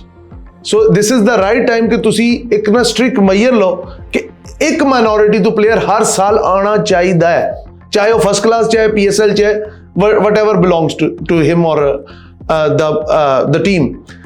ਕਹਿਣ ਦਾ ਮਕਸਦ ਸਿਰਫ ਇਹ ਹੈ ਮੋਹਸਿਨ ਨਕਵੀ ਸਾਹਿਬ ਕਿ ਪਾਕਿਸਤਾਨ ਦਾ ਜਿਹੜਾ ਕ੍ਰਿਕਟ ਬੋਰਡ ਹੈ, ਇਹ ਪਾਕਿਸਤਾਨ ਦੀ ਕਾਬੀਨਾ ਨਹੀਂ ਹੈ ਕਿ ਜਿੱਥੇ ਸੂਬਿਆਂ ਤੋਂ ਤੁਸੀਂ ਆਪਣੀ ਮਰਜ਼ੀ ਨਾਲ ਬੰਦੇ ਜਿਹੜਾ ਮਰਜ਼ੀ ਜੋ ਵੀ ਇੱਕ ਸਿਸਟਮ ਹੈ ਉੱਥੋਂ ਆਉਂਦੇ ਨੇ, ਫਿਊਡਲ ਲੈਂਡਲੋਰਡਸ ਆਉਂਦੇ ਨੇ ਤੇ ਉਹਨਾਂ ਨੂੰ ਹੀ ਰੱਖਣਾ ਪੈਂਦਾ। हमारे पास महिंदरपाल की मिसाल है। मैं उर्दू में इसलिए शिफ्ट हूँ कि शायद आपको जल्दी समझ आ जाए, क्योंकि पंजाबियत जुबान पंजाबियों को जल्दी समझ आती। This is the right time to choose है जी। ਉਹਦੀ ਵਜ੍ਹਾ ਮੈਂ ਤੁਹਾਨੂੰ ਦੱਸਾਂ, ਕੁਝ ਸਾਲ ਪਹਿਲਾਂ ਸੀ ਮਾਈਨੋਰਿਟੀ ਸੁਪਰ ਲੀਗ ਕਰਾਈ, ਮਾਈਨੋਰਿਟੀ ਸੁਪਰ ਲੀਗ 25 ਟੀਮਾਂ ਸਾਨੂੰ ਆਲ ਓਵਰ ਦਾ ਪਾਕਿਸਤਾਨ, ਸਿਰਫ ਮਾਈਨੋਰਿਟੀ ਦੀਆਂ। ਮੈਂ ਉਹਦੇ 'ਚ ਇੱਕ ਹੀ ਸਿੱਖ ਸੀ, ਉਹਦਾ ਇਲਾਵਾ ਕੋਈ ਸਿੱਖ ਹੈ ਨਹੀਂ। ਉਹਦੇ 'ਚ ਹਿੰਦੂ ਵੀ ਹੈਗੇ ਸਨ, ਕ੍ਰਿਸਚਨ ਵੀ ਹੈਗੇ ਸਨ। ਤੁਸੀਂ ਕੀ ਸਮਝਦੇ ਹੋ ਕਿ 25 ਟੀਮਾਂ ਦੇ ਵਿੱਚ 5 ਪਲੇਅਰ ਇਹੋ ਜਿਹੇ ਨਹੀਂ ਹੋਣਗੇ ਜਿਹੜੇ ਇਸ ਕਾਬਿਲ ਹੋਣਗੇ ਜਿਹੜੇ ਉਹ ਖੇਡ ਸਕਦੇ ਹੋਣ? 25 ਟੀਮਾਂ ਚ ਅ ਲੋਟ ਆਫ ਪਲੇਅਰਸ। ਮੈਂ 5 ਪਲੇਅਰਸ ਕੰਸੀਡਰ ਕਰ ਰਿਹਾ, 5 ਪਲੇਅਰ। ਇਹ ਤੁਸੀਂ ਹਾਰਿਸ ਰੂਫ ਨੂੰ ਪਾਲਿਸ਼ ਕਰ ਸਕਦੇ ਹੋ, ਜੇ ਟੇਬਲ ਖੇਡਦਾ ਸੀ, ਸਲਮਾਨ ਮਿਰਜ਼ਾ ਟੇਬਲ ਖੇਡਦਾ ਸੀ, ਅਹਿਮਦ ਦਾਨੀਆਲ ਟੇਬਲ ਖੇਡਦਾ ਸੀ, ਠੀਕ ਹੈ, ਸਾਰੇ ਟੇਬਲ ਖੇਲ ਕੇ ਆਏ ਨੇ। ਕਿਉਂ ਤੁਸੀਂ ਮਾਈਨੋਰਿਟੀ ਦੇ ਪਲੇਅਰ ਨੂੰ ਪਾਲਿਸ਼ ਨਹੀਂ ਕਰ ਸਕਦੇ? 6 ਮਹੀਨੇ ਉਹਨਾਂ ਨੂੰ ਪਾਲਿਸ਼ ਕਰੋ ਨਾ। ਤੁਸੀਂ ਆਲ ਓਵਰ ਦਾ ਪਾਕਿਸਤਾਨ ਦੇ ਇੱਕ ਦਿਨ ਟ੍ਰਾਇਲ ਰੱਖੋ, ਤੁਹਾਡੇ ਕੋਲ ਇੰਨੇ ਸਿਲੈਕਟਰਸ ਨੇ, ਸਾਰਾ ਕੁਝ ਤੁਹਾਡੇ ਕੋਲ ਹੈ, ਤੁਸੀਂ ਹਰ ਚੀਜ਼ ਦੀ ਟ੍ਰਾਇਲ ਲੈ ਸਕਦੇ ਹੋ। ਮਾਈਨੋਰਿਟੀ ਤੁਸੀਂ ਐਵੇਂ ਨਾ ਰੱਖੋ, ਰਸ਼ ਨਾ ਬਣਾਓ ਕਿ ਤੁਸੀਂ ਅਨਾਉਂਸ ਕਰੋ ਕਿ ਪੂਰੇ ਪਾਕਿਸਤਾਨ ਚੋਂ ਮਾਈਨੋਰਿਟੀ ਆ ਜਾਣ। ਆਪਣੇ ਕਲੱਬ ਤੁਹਾਡੇ ਜਿਹੜੇ ਰਜਿਸਟਰਡ ਨੇ ਉਹਨਾਂ 'ਚ ਤੁਸੀਂ ਢੂੰਢੋ ਕਿ ਕਿਹੜੇ ਕਲੱਬ 'ਚ ਕਿਹੜੇ ਮਾਈਨੋਰਿਟੀ ਦਾ ਪਲੇਅਰ ਰਜਿਸਟਰਡ ਹੈ। ਆਲ ਓਵਰ ਦਾ ਪਾਕਿਸਤਾਨ ਦੇਖੋ ਕਿੰਨੇ ਕੋ ਪਲੇਅਰ ਤੁਹਾਨੂੰ ਮਿਲ ਜਾਏਗਾ, 100-150 ਪਲੇਅਰ ਮਿਲ ਜਾਣਗੇ, 200 ਪਲੇਅਰ ਮਿਲ ਜਾਏਗਾ, ਆਰਾਮ ਇਹਨਾਂ ਕੋ ਪਲੇਅਰ ਮਿਲ ਜਾਏਗਾ। 200 ਪਲੇਅਰ ਦਾ ਟ੍ਰਾਇਲ ਹੈ, ਇੱਕ ਦਿਨ ਦਾ ਕੰਮ, ਠੀਕ ਹੈ। ਉਹ ਟ੍ਰਾਇਲ ਕਰੋ, ਹਰ ਕਮਿਊਨਿਟੀ 'ਚੋਂ 1-2 ਪਲੇਅਰ, ਹਿੰਦੂ ਕਮਿਊਨਿਟੀ 'ਚੋਂ 1-2 ਪਲੇਅਰ, ਕ੍ਰਿਸਚਨ ਕਮਿਊਨਿਟੀ 1-2 ਪਲੇਅਰ, ਸਿੱਖ ਕਮਿਊਨਿਟੀ 'ਚੋਂ 5-6 ਪਲੇਅਰ ਸਿਲੈਕਟ ਕਰੋ, ਉਹਨਾਂ ਨੈਸ਼ਨਲ ਕ੍ਰਿਕਟ ਅਕੈਡਮੀ ਲੈ ਕੇ ਜਾਓ, 5-6 ਮਹੀਨੇ ਉਹਨਾਂ ਨੂੰ ਪਾਲਿਸ਼ ਕਰੋ, ਫਿਰ ਡੋਮੈਸਟਿਕ ਕ੍ਰਿਕਟ 'ਚ ਲੈ ਕੇ ਆਓ। ਮੈਂ ਇਹ ਨਹੀਂ ਕਹਿੰਦਾ ਕਿ ਉਹਨੂੰ ਪਾਕਿਸਤਾਨ ਸਿੱਧਾ ਖਿਲਾ ਦਿਓ, ਉਹਨੂੰ ਡੋਮੈਸਟਿਕ ਲੈ ਕੇ ਆਓ, ਉਹਨੂੰ ਗ੍ਰੇਡ 2 ਖਿਲਾਓ, ਫਸਟ ਕਲਾਸ ਖਿਲਾਓ, ਉੱਥੇ ਪਰਫਾਰਮ ਕਰਨ, ਪਾਕਿਸਤਾਨ ਖਿਲਾਓ, PSL ਖਿਲਾਓ। ਸਹੀ ਗੱਲ। ਤੂੰ ਪ੍ਰੋਪਰ ਚੈਨਲ ਲੈ ਕੇ ਆਓ। ਮੈਂ ਨਹੀਂ ਕਹਿੰਦਾ ਕਿ ਅੱਜ ਮੈਨੂੰ ਚੁੱਕੋ ਪਾਕਿਸਤਾਨ ਖਿਲਾ ਦਿਓ, ਮੈਨੂੰ ਇਸ ਕਾਬਿਲ ਬਣਾਓ, ਹਰ ਬੰਦਾ ਮਾਂ ਦੇ ਕੁੱਖ ਚੋਂ ਸਿੱਖ ਕੇ ਨਹੀਂ ਆਉਂਦਾ। ਬਿਲਕੁਲ ਇੱਕ ਰਫ ਟੈਲੈਂਟ ਜੇ ਤੁਹਾਨੂੰ ਕਲੱਬਾਂ ਚੋਂ ਮਿਲਦਾ ਹੈ ਨਾ, ਉਹ ਤੁਸੀਂ ਉਹਨਾਂ ਨੂੰ ਸਿਰਫ 5-6 ਮਹੀਨੇ ਪਾਲਿਸ਼ ਕਰਨ ਦੀ ਲੋੜ ਹੁੰਦੀ ਹੈ, ਬਹੁਤ ਜ਼ਿਆਦਾ ਨਹੀਂ। ਜਿਹੜਾ ਬੰਦਾ ਕ੍ਰਿਕਟ ਨੂੰ ਸਮਝਦਾ 5-6 ਮਹੀਨੇ 'ਚ ਪਾਲਿਸ਼ ਹੋ ਜਾਂਦਾ ਹੈ, ਉਹਨੂੰ ਉਹ ਖੇਲ ਸਕਦਾ ਹੈ। ਤੇ ਬਹੁਤ ਵੱਡੀ ਗੱਲ ਨਹੀਂ ਹੈ, ਮੈਂ ਸਮਝ ਸਕਦਾ। ਔਰ ਮੈਂ ਰਮੀਜ਼ ਰਾਜਾ ਨੂੰ ਵੀ ਰਿਕੁਐਸਟ ਕੀਤੀ ਸੀ, ਆਪ ਪੂਰੇ ਨਨਕਾਣਾ ਸਾਹਿਬ 'ਚ ਕੋਈ ਕਲੱਬ ਹੀ ਨਹੀਂ ਹੈ, ਪੂਰੇ ਨਨਕਾਣਾ ਸਾਹਿਬ 'ਚ ਕੋਈ ਕਲੱਬ ਨਹੀਂ, ਕੋਈ ਕਲੱਬ ਨਹੀਂ ਹੈ PCB ਦਾ ਰਜਿਸਟਰਡ ਕਲੱਬ। ਨਨਕਾਣਾ ਡਿਸਟ੍ਰਿਕਟ ਹੈ ਔਰ ਡਿਸਟ੍ਰਿਕਟ ਕ੍ਰਿਕਟ ਹੁੰਦੀ ਹੈ, ਯੂਨੀਵਰਸਿਟੀ ਬਣਨ ਲੱਗੀ ਤੇ ਕਲੱਬ ਨਹੀਂ ਬਣਿਆ। District cricket Lahore district cricket ਹੁੰਦੀ ਹੈ, ਕਸੂਰ ਡਿਸਟ੍ਰਿਕਟ ਕ੍ਰਿਕਟ ਹੁੰਦੀ ਹੈ, ਤੁਹਾਡਾ ਗੁਜਰਾਂਵਾਲਾ ਕ੍ਰਿਕਟ ਹੁੰਦੀ ਹੈ, ਸਿਆਲਕੋਟ ਡਿਸਟ੍ਰਿਕਟ ਕ੍ਰਿਕਟ ਹੁੰਦੀ ਹੈ, ਨਨਕਾਣਾ ਇਟਸੈਲਫ ਡਿਸਟ੍ਰਿਕਟ ਹੈ, ਫੈਸਲਾਬਾਦ ਡਿਸਟ੍ਰਿਕਟ ਹੈ। ਉਹ ਗਰਾਊਂਡਸ ਨੇ ਕਿ ਗਰਾਊਂਡਸ ਵੀ ਨਹੀਂ ਹੁੰਦੇ, ਡੈਜ਼ਿਗਨੇਟਡ ਗਰਾਊਂਡ ਜਿਹੜੇ ਹੁੰਦੇ ਨੇ। ਕਿਤੋਂ ਪਲੇਅਰ ਆਏਗਾ? ਮੈਂ ਮੈਟ੍ਰਿਕ ਤੇ ਨਨਕਾਣਾ ਸਾਹਿਬ ਪੜ੍ਹਿਆ, ਕੋਈ ਗਰਾਊਂਡ ਹੀ ਨਹੀਂ ਸੀ, ਕਿਤੋਂ ਖੇਡਾਂ? ਠੀਕ ਹੈ, ਸੋ ਇਹ ਚੀਜ਼ਾਂ ਇਸ ਸਿਸਟਮ ਨੂੰ ਸਮਝਣਾ ਪੈਣਾ। ਮਾਈਨੋਰਿਟੀ ਪਾਕਿਸਤਾਨ ਦੇ ਵਿੱਚ ਸੇਫ ਹੈ, ਉਹ ਤੇ ਨਜ਼ਰ ਸਾਹਮਣੇ ਬੈਠੀ ਆ। ਅਸੀਂ ਪ੍ਰਾਊਡਲੀ ਕਹਿੰਦੇ ਕਿ ਪਾਕਿਸਤਾਨ ਦੇ ਵਿੱਚ ਸੇਫ ਹੈਗੇ ਆ। ਤੁਸੀਂ ਹੁਣ ਮਿਸਾਲ ਸਮਝ ਲਓ ਕਿ ਮਾਈਨੋਰਿਟੀ ਤੁਸੀਂ ਕਮਰੇ 'ਚ ਬੰਦ ਰੱਖਿਆ, ਉੱਥੇ ਸੇਫ ਹੋਣਾ ਹੀ ਹੋਣਾ। ਉਹਨੂੰ ਕਮਰੇ 'ਚ ਬੰਦ ਨਾ ਰੱਖੋ, ਉਹਨੂੰ ਤੱਤੀ ਸਰਦ ਹਵਾ ਲੱਗਣ ਦਿਓ, ਉਹਨਾਂ ਨੂੰ ਉਹਦੀ ਕੈਪੇਬਲ ਜਿਹੜੇ ਜਿਸ ਬੰਦਾ ਜੋ ਕੈਪੇਬਲ ਉਹਨੂੰ ਓਪਰਚੁਨਿਟੀ ਦਿਓ। ਫਿਰ ਤੁਸੀਂ ਕੋ ਮਾਈਨੋਰਿਟੀ ਦਾ ਹੱਕ ਨਹੀਂ। Safe is a different thing. ਅੱਛਾ, ਮੇਰੇ ਖਿਆਲ ਨਾਲ ਇਹ ਹੈਡਲਾਈਨ ਵੀ ਨਹੀਂ ਲਾਣੀ ਚਾਹੀਦੀ, ਬਲਕਿ ਉਹਨਾਂ ਨੂੰ ਕਹੋ ਜੀ ਇਹ ਤੁਹਾਡਾ ਡਿਊ ਜਿਹੜਾ ਹੱਕ ਹੈ ਉਹ ਲਈ ਜਾਣ ਤੇ ਚਲੀ ਜਾਣ ਅੱਗੇ। ਨਹੀਂ ਕਰੇ। ਜਦੋਂ ਮੇਰੀ ਸਿਲੈਕਸ਼ਨ ਹੋਈ ਸੀ, ਆਲ ਅਰਾਊਂਡ ਦ ਵਰਲਡ ਮੇਰੇ ਖਬਰਾਂ ਛਪੀਆਂ, ਕੈਨੇਡਾ, ਆਸਟ੍ਰੇਲੀਆ, ਇੰਡੀਆ, ਹਰ ਜਗ੍ਹਾ ਤੇ ਮੇਰੇ ਖਬਰਾਂ ਛਪੀਆਂ ਕਿ ਪਾਕਿਸਤਾਨ ਦੇ ਵਿੱਚ ਇੱਕ ਸਿੱਖ ਬੱਚਾ ਮਹਿੰਦਰਪਾਲ ਲਾਹੌਰ ਕਲੰਦਰ। ਜਦੋਂ ਮੇਰੀ ਸਿਲੈਕਸ਼ਨ ਹੋਈ, ਮੁਜ਼ੱਫਰਾਬਾਦ ਵਿੱਚ ਮੈਚਸ ਸਨ ਨਾ, ਹੋ ਗਈ ਸੀ ਸਿਲੈਕਸ਼ਨ। ਯੈਸ, ਮੈਂ ਲਾਹੌਰ ਕਲੰਦਰ ਖੇਲਿਆ, ਮੈਂ ਰਾਈਜ਼ਿੰਗ ਸਟਾਰ 2 ਸਾਲ ਖੇਲਿਆ। ਫਿਰ 2 ਸਾਲ ਖੇਲਿਆ, ਮੈਂ ਤੁਹਾਨੂੰ ਦੱਸ ਰਿਹਾ, 2 ਸਾਲ ਖੇਲਿਆ। ਜਦੋਂ ਮੁਜ਼ੱਫਰਾਬਾਦ ਸਾਡੇ ਮੈਚਸ ਸੀ, ਹਾਮਿਦ ਮੀਰ ਸਾਹਿਬ ਮੇਰੇ ਪਾਸ ਆਏ ਸੀ ਇੰਟਰਵਿਊ ਕਰਨ ਵਾਸਤੇ। ਬਕਾਇਦਾ ਉਹਨਾਂ ਨੇ ਮੈਨੂੰ ਬੁਲਾਇਆ ਗਰਾਊਂਡ ਦੇ ਵਿੱਚ ਕਿ ਉਹ ਸਿੱਖ ਬੱਚਾ ਕਿੱਧਰ ਹੈ, ਮੈਂ ਉਹਦਾ ਇੰਟਰਵਿਊ ਕਰਨਾ। ਆਕਿਬ ਜਵੇਦ ਮੇਰੇ ਨਾਲ ਹੈ, ਉਹਦੇ ਅਲਫਾਜ਼ ਕੀ ਸਨ ਆਕਿਬ ਜਵੇਦ ਸਾਹਿਬ ਦੇ ਕਿ ਅਸੀਂ ਪਾਕਿਸਤਾਨ ਦੇ ਵਿੱਚ ਸਿੱਖ ਬੱਚਾ ਅਸੀਂ ਸਿਲੈਕਟ ਕੀਤਾ, ਸਾਡਾ ਇਹਦੇ ਨਾਲ ਵਾਅਦਾ ਹੈ ਕਿ ਅਸੀਂ ਪਾਕਿਸਤਾਨ ਨੂੰ ਪਹਿਲਾ ਸਿੱਖ ਬੱਚਾ ਪ੍ਰੋਡਿਊਸ ਕਰਕੇ ਦੇਵਾਂਗੇ, ਇਹਨੂੰ ਖਿਡਾਵਾਂਗੇ ਨੈਸ਼ਨਲ ਲੈਵਲ। ਇਹ ਲਾਹੌਰ ਕਲੰਦਰ। ਇਹ ਕਿੰਨੇ ਸਾਲ ਪੁਰਾਣੀ ਗੱਲ ਹੈ? 2017-18 ਦੀ ਗੱਲ ਹੈ। ਆਲਮੋਸਟ 10 ਸਾਲ। ਮੇਰੇ ਕੋਲ ਵੀਡੀਓ ਮੌਜੂਦ ਹੈ, 10 ਸਾਲ ਹੋ ਚੱਲੇ। ਉਹ ਵੀਡੀਓ ਮੈਂ ਤੁਹਾਨੂੰ ਵਿਖਾ ਸਕਦਾ, ਜਿਹੜੇ ਆਕਿਬ ਜਵੇਦ ਸਾਹਿਬ ਗੱਲ ਕਰ ਰਹੇ ਨੇ ਤਾਂ ਹਾਮਿਦ ਮੀਰ ਸਾਹਿਬ ਮੇਰਾ ਇੰਟਰਵਿਊ ਕਰ ਰਹੇ ਨੇ, YouTube ਤੇ ਹੈਗੀ। ਯੈਸ, ਹੈਗੀ ਮੇਰੇ ਕੋਲ। ਚਲੋ ਅਸੀਂ ਨਾਲ ਇਹਨੂੰ ਪੈਚ ਕਰ ਦਿਆਂਗੇ, ਮੈਂ ਤੁਹਾਨੂੰ ਸੈਂਡ ਕਰਾਂਗਾ। ਹਾਂ, ਠੀਕ ਹੈ। ਉਹਦੇ ਵਿੱਚ ਆਕਿਬ ਸਾਹਿਬ ਦੇ ਅਲਫਾਜ਼ ਸਨ ਕਿ ਅਸੀਂ ਇਹਦਾ ਨਾਲ ਪ੍ਰੋਮਿਸ ਕੀਤਾ ਸੀ ਲਾਵਾਂਗੇ, ਲੇਕਿਨ ਬਾਅਦ ਚ ਹੋਇਆ ਕੁਝ ਨਹੀਂ। ਉਹ ਸਿਰਫ ਇੱਕ ਹੈਡਲਾਈਨ ਬਣ ਗਈ ਬਸ, ਸਿਰਫ ਔਰ ਸਿਰਫ ਪਗੜੀ ਨੂੰ ਯੂਜ਼ ਕੀਤਾ ਗਿਆ। ਮੈਨੂੰ ਸਿਰਫ ਮੀਡੀਆ ਦੇ ਸਾਹਮਣੇ ਆਈਡੈਂਟੀਟੀ ਯੂਜ਼ ਕੀਤੀ ਗਈ, ਤੁਹਾਡੀ ਬੰਦਾ ਨਹੀਂ ਯੂਜ਼ ਕੀਤਾ। ਮੈਂ 2018-19 ਦੀ ਗੱਲ ਹੈ, PSL ਦੀ ਟੀਮ ਪਿਸ਼ਾਵਰ ਜ਼ਲਮੀ ਦੇ ਵਿੱਚ ਜਾਵੇਦ ਅਫਰੀਦੀ ਸਾਹਿਬ ਅਨਾਉਂਸ ਕਰਦੇ ਨੇ ਕਿ ਮੈਂ 2 ਚਾਈਨੀਜ਼ ਪਲੇਅਰ ਨੂੰ ਰੱਖ ਰਹੇ ਹਾਂ, ਯਾਦ ਹੋਏਗਾ ਤੁਹਾਨੂੰ? ਯੈਸ। ਉਹ ਗੱਲ ਮੈਨੂੰ ਬੜੀ ਹੈਰਾਨ ਲੱਗੀ ਕਿ ਆਪਣੇ ਮੁਲਕ ਦੇ ਬੰਦੇ ਛੱਡ ਕੇ ਤੁਸੀਂ। ਮੈਂ ਟਵੀਟ ਕੀਤਾ ਜਾਵੇਦ ਅਫਰੀਦੀ ਸਾਹਿਬ ਨੂੰ ਕਿ ਜਾਵੇਦ ਸਾਹਿਬ ਤੁਸੀਂ ਚਾਈਨੀਜ਼ ਰੱਖ ਰਹੇ ਹੋ, why not a Sikh player from the Pakistani Sikh community, ਜਿਹੜਾ ਸਨ ਆਫ ਸੋਇਲ ਹੈ। ਹਾਂ, ਸਨ ਆਫ ਸੋਇਲ ਹੈ। ਉਹਨੇ ਮੈਨੂੰ ਟਵੀਟ ਕੀਤਾ ਕਿ ਵੈਰੀ ਸੂਨ ਬਸ। ਯੈਸ। ਫਿਰ 2020 ਦੇ ਵਿੱਚ ਵੀ ਨਹੀਂ ਹੋਇਆ, 2021 ਦੀ PSL ਤੋਂ ਪਹਿਲਾਂ ਫਿਰ ਮੈਂ ਟਵੀਟ ਕੀਤਾ ਉਹਨਾਂ ਨੂੰ। ਉਹ ਟਵੀਟ ਕੱਢ ਕੇ ਦੁਬਾਰਾ ਉਹਨੂੰ ਰੀਟਵੀਟ ਕੀਤਾ ਕਿ ਸਰ ਤੁਸੀਂ ਸਾਡੇ ਨਾਲ ਇੱਕ ਪ੍ਰੋਮਿਸ ਕੀਤਾ ਸੀ। ਅਗਲੇ ਦਿਨ ਮੈਨੂੰ ਕਾਲ ਆ ਜਾਂਦੀ। ਅੱਛਾ। ਯੈਸ, ਕਿ ਜਾਵੇਦ ਅਫਰੀਦੀ ਸਾਹਿਬ ਨੇ ਤੁਹਾਨੂੰ ਬੁਲਾਇਆ, ਤੁਸੀਂ ਹਾਇਰ ਤੇ ਕੰਪਨੀ ਆ ਗਈ। ਮੈਂ ਬੜਾ ਖੁਸ਼ ਹੋ ਕੇ ਸ਼ਾਇਦ ਚਾਂਸ ਮਿਲਿਆ। ਜ਼ਾਰੀ ਜੀ ਗੱਲ ਹੈ, ਪਹਿਲੀ ਤੇ ਥਾਟ ਇਹੀ ਹੈ ਮੈਂ ਪਲੇਅਰ ਹਾਂ, ਮੈਂ ਖੇਲਣਾ।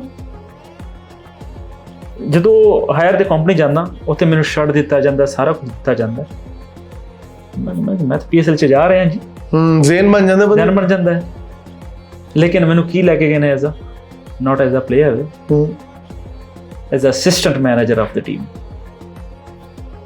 ਮੇਰੇ ਉੱਤੇ ਟੈਗ ਜਿਹੜਾ ਹੈਗਾ ਨਾ ਪਲੇਅਰ ਤੋਂ ਹਟਾ ਕੇ ਐਜ਼ ਮੈਨੇਜਮੈਂਟ ਦਾ ਪੋਸਟ ਦਿੱਤਾ ਗਿਆ।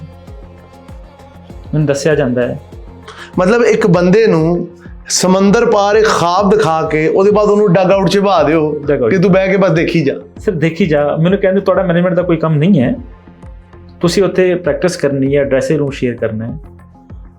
ਪਰ ਮੇਰੇ ਕੋਲ ਇਸ ਟਾਈਮ ਟੀਮ ਪੂਰੀ ਹੈ, ਮੈਂ ਤੁਹਾਨੂੰ ਟੀਮ ਦੇ ਵਿੱਚ ਨਹੀਂ ਲੈ ਕੇ ਜਾ ਸਕਦਾ।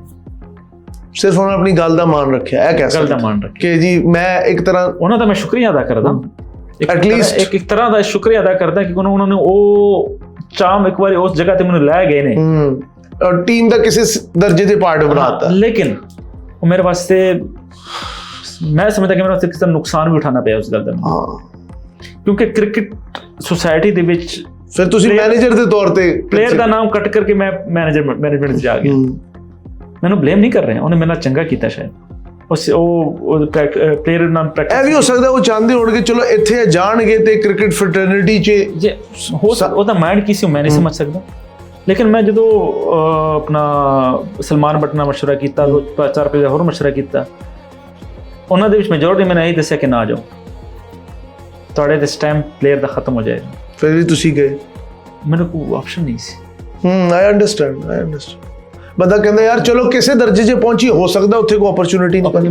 ਮੈਂ ਸਮਝਦਾ ਕਿ ਤੇ ਮੈਂ ਬੋਲਿੰਗ ਕਰਾਂਗਾ ਤੇ ਸ਼ਾਇਦ ਕੋਚਿੰਗ ਦੇ ਨਜ਼ਰ ਵਿੱਚ ਆ ਜਾਵਾਂ ਜਾਂ ਕੁਝ ਹੋਰ, ਇੱਕ ਕਦੇ ਮੈਚ ਦਾ ਹੀ ਚਾਂਸ ਬਣ ਜਾਏ ਬੰਦੇ ਦੇ ਜ਼ਿਹਨ 'ਚ। ਤੇ ਉਹ ਤਾਂ ਨਹੀਂ ਸੀ ਹੋ ਸਕਦਾ ਮੈਚ ਦੇ ਵਿੱਚ ਚਾਂਸ, ਕਿਉਂਕਿ ਮੈਂ ਟੀਮ ਦੇ ਵਿੱਚ ਤਾਂ ਹੈਗਾ ਹੀ ਨਹੀਂ ਸੀ।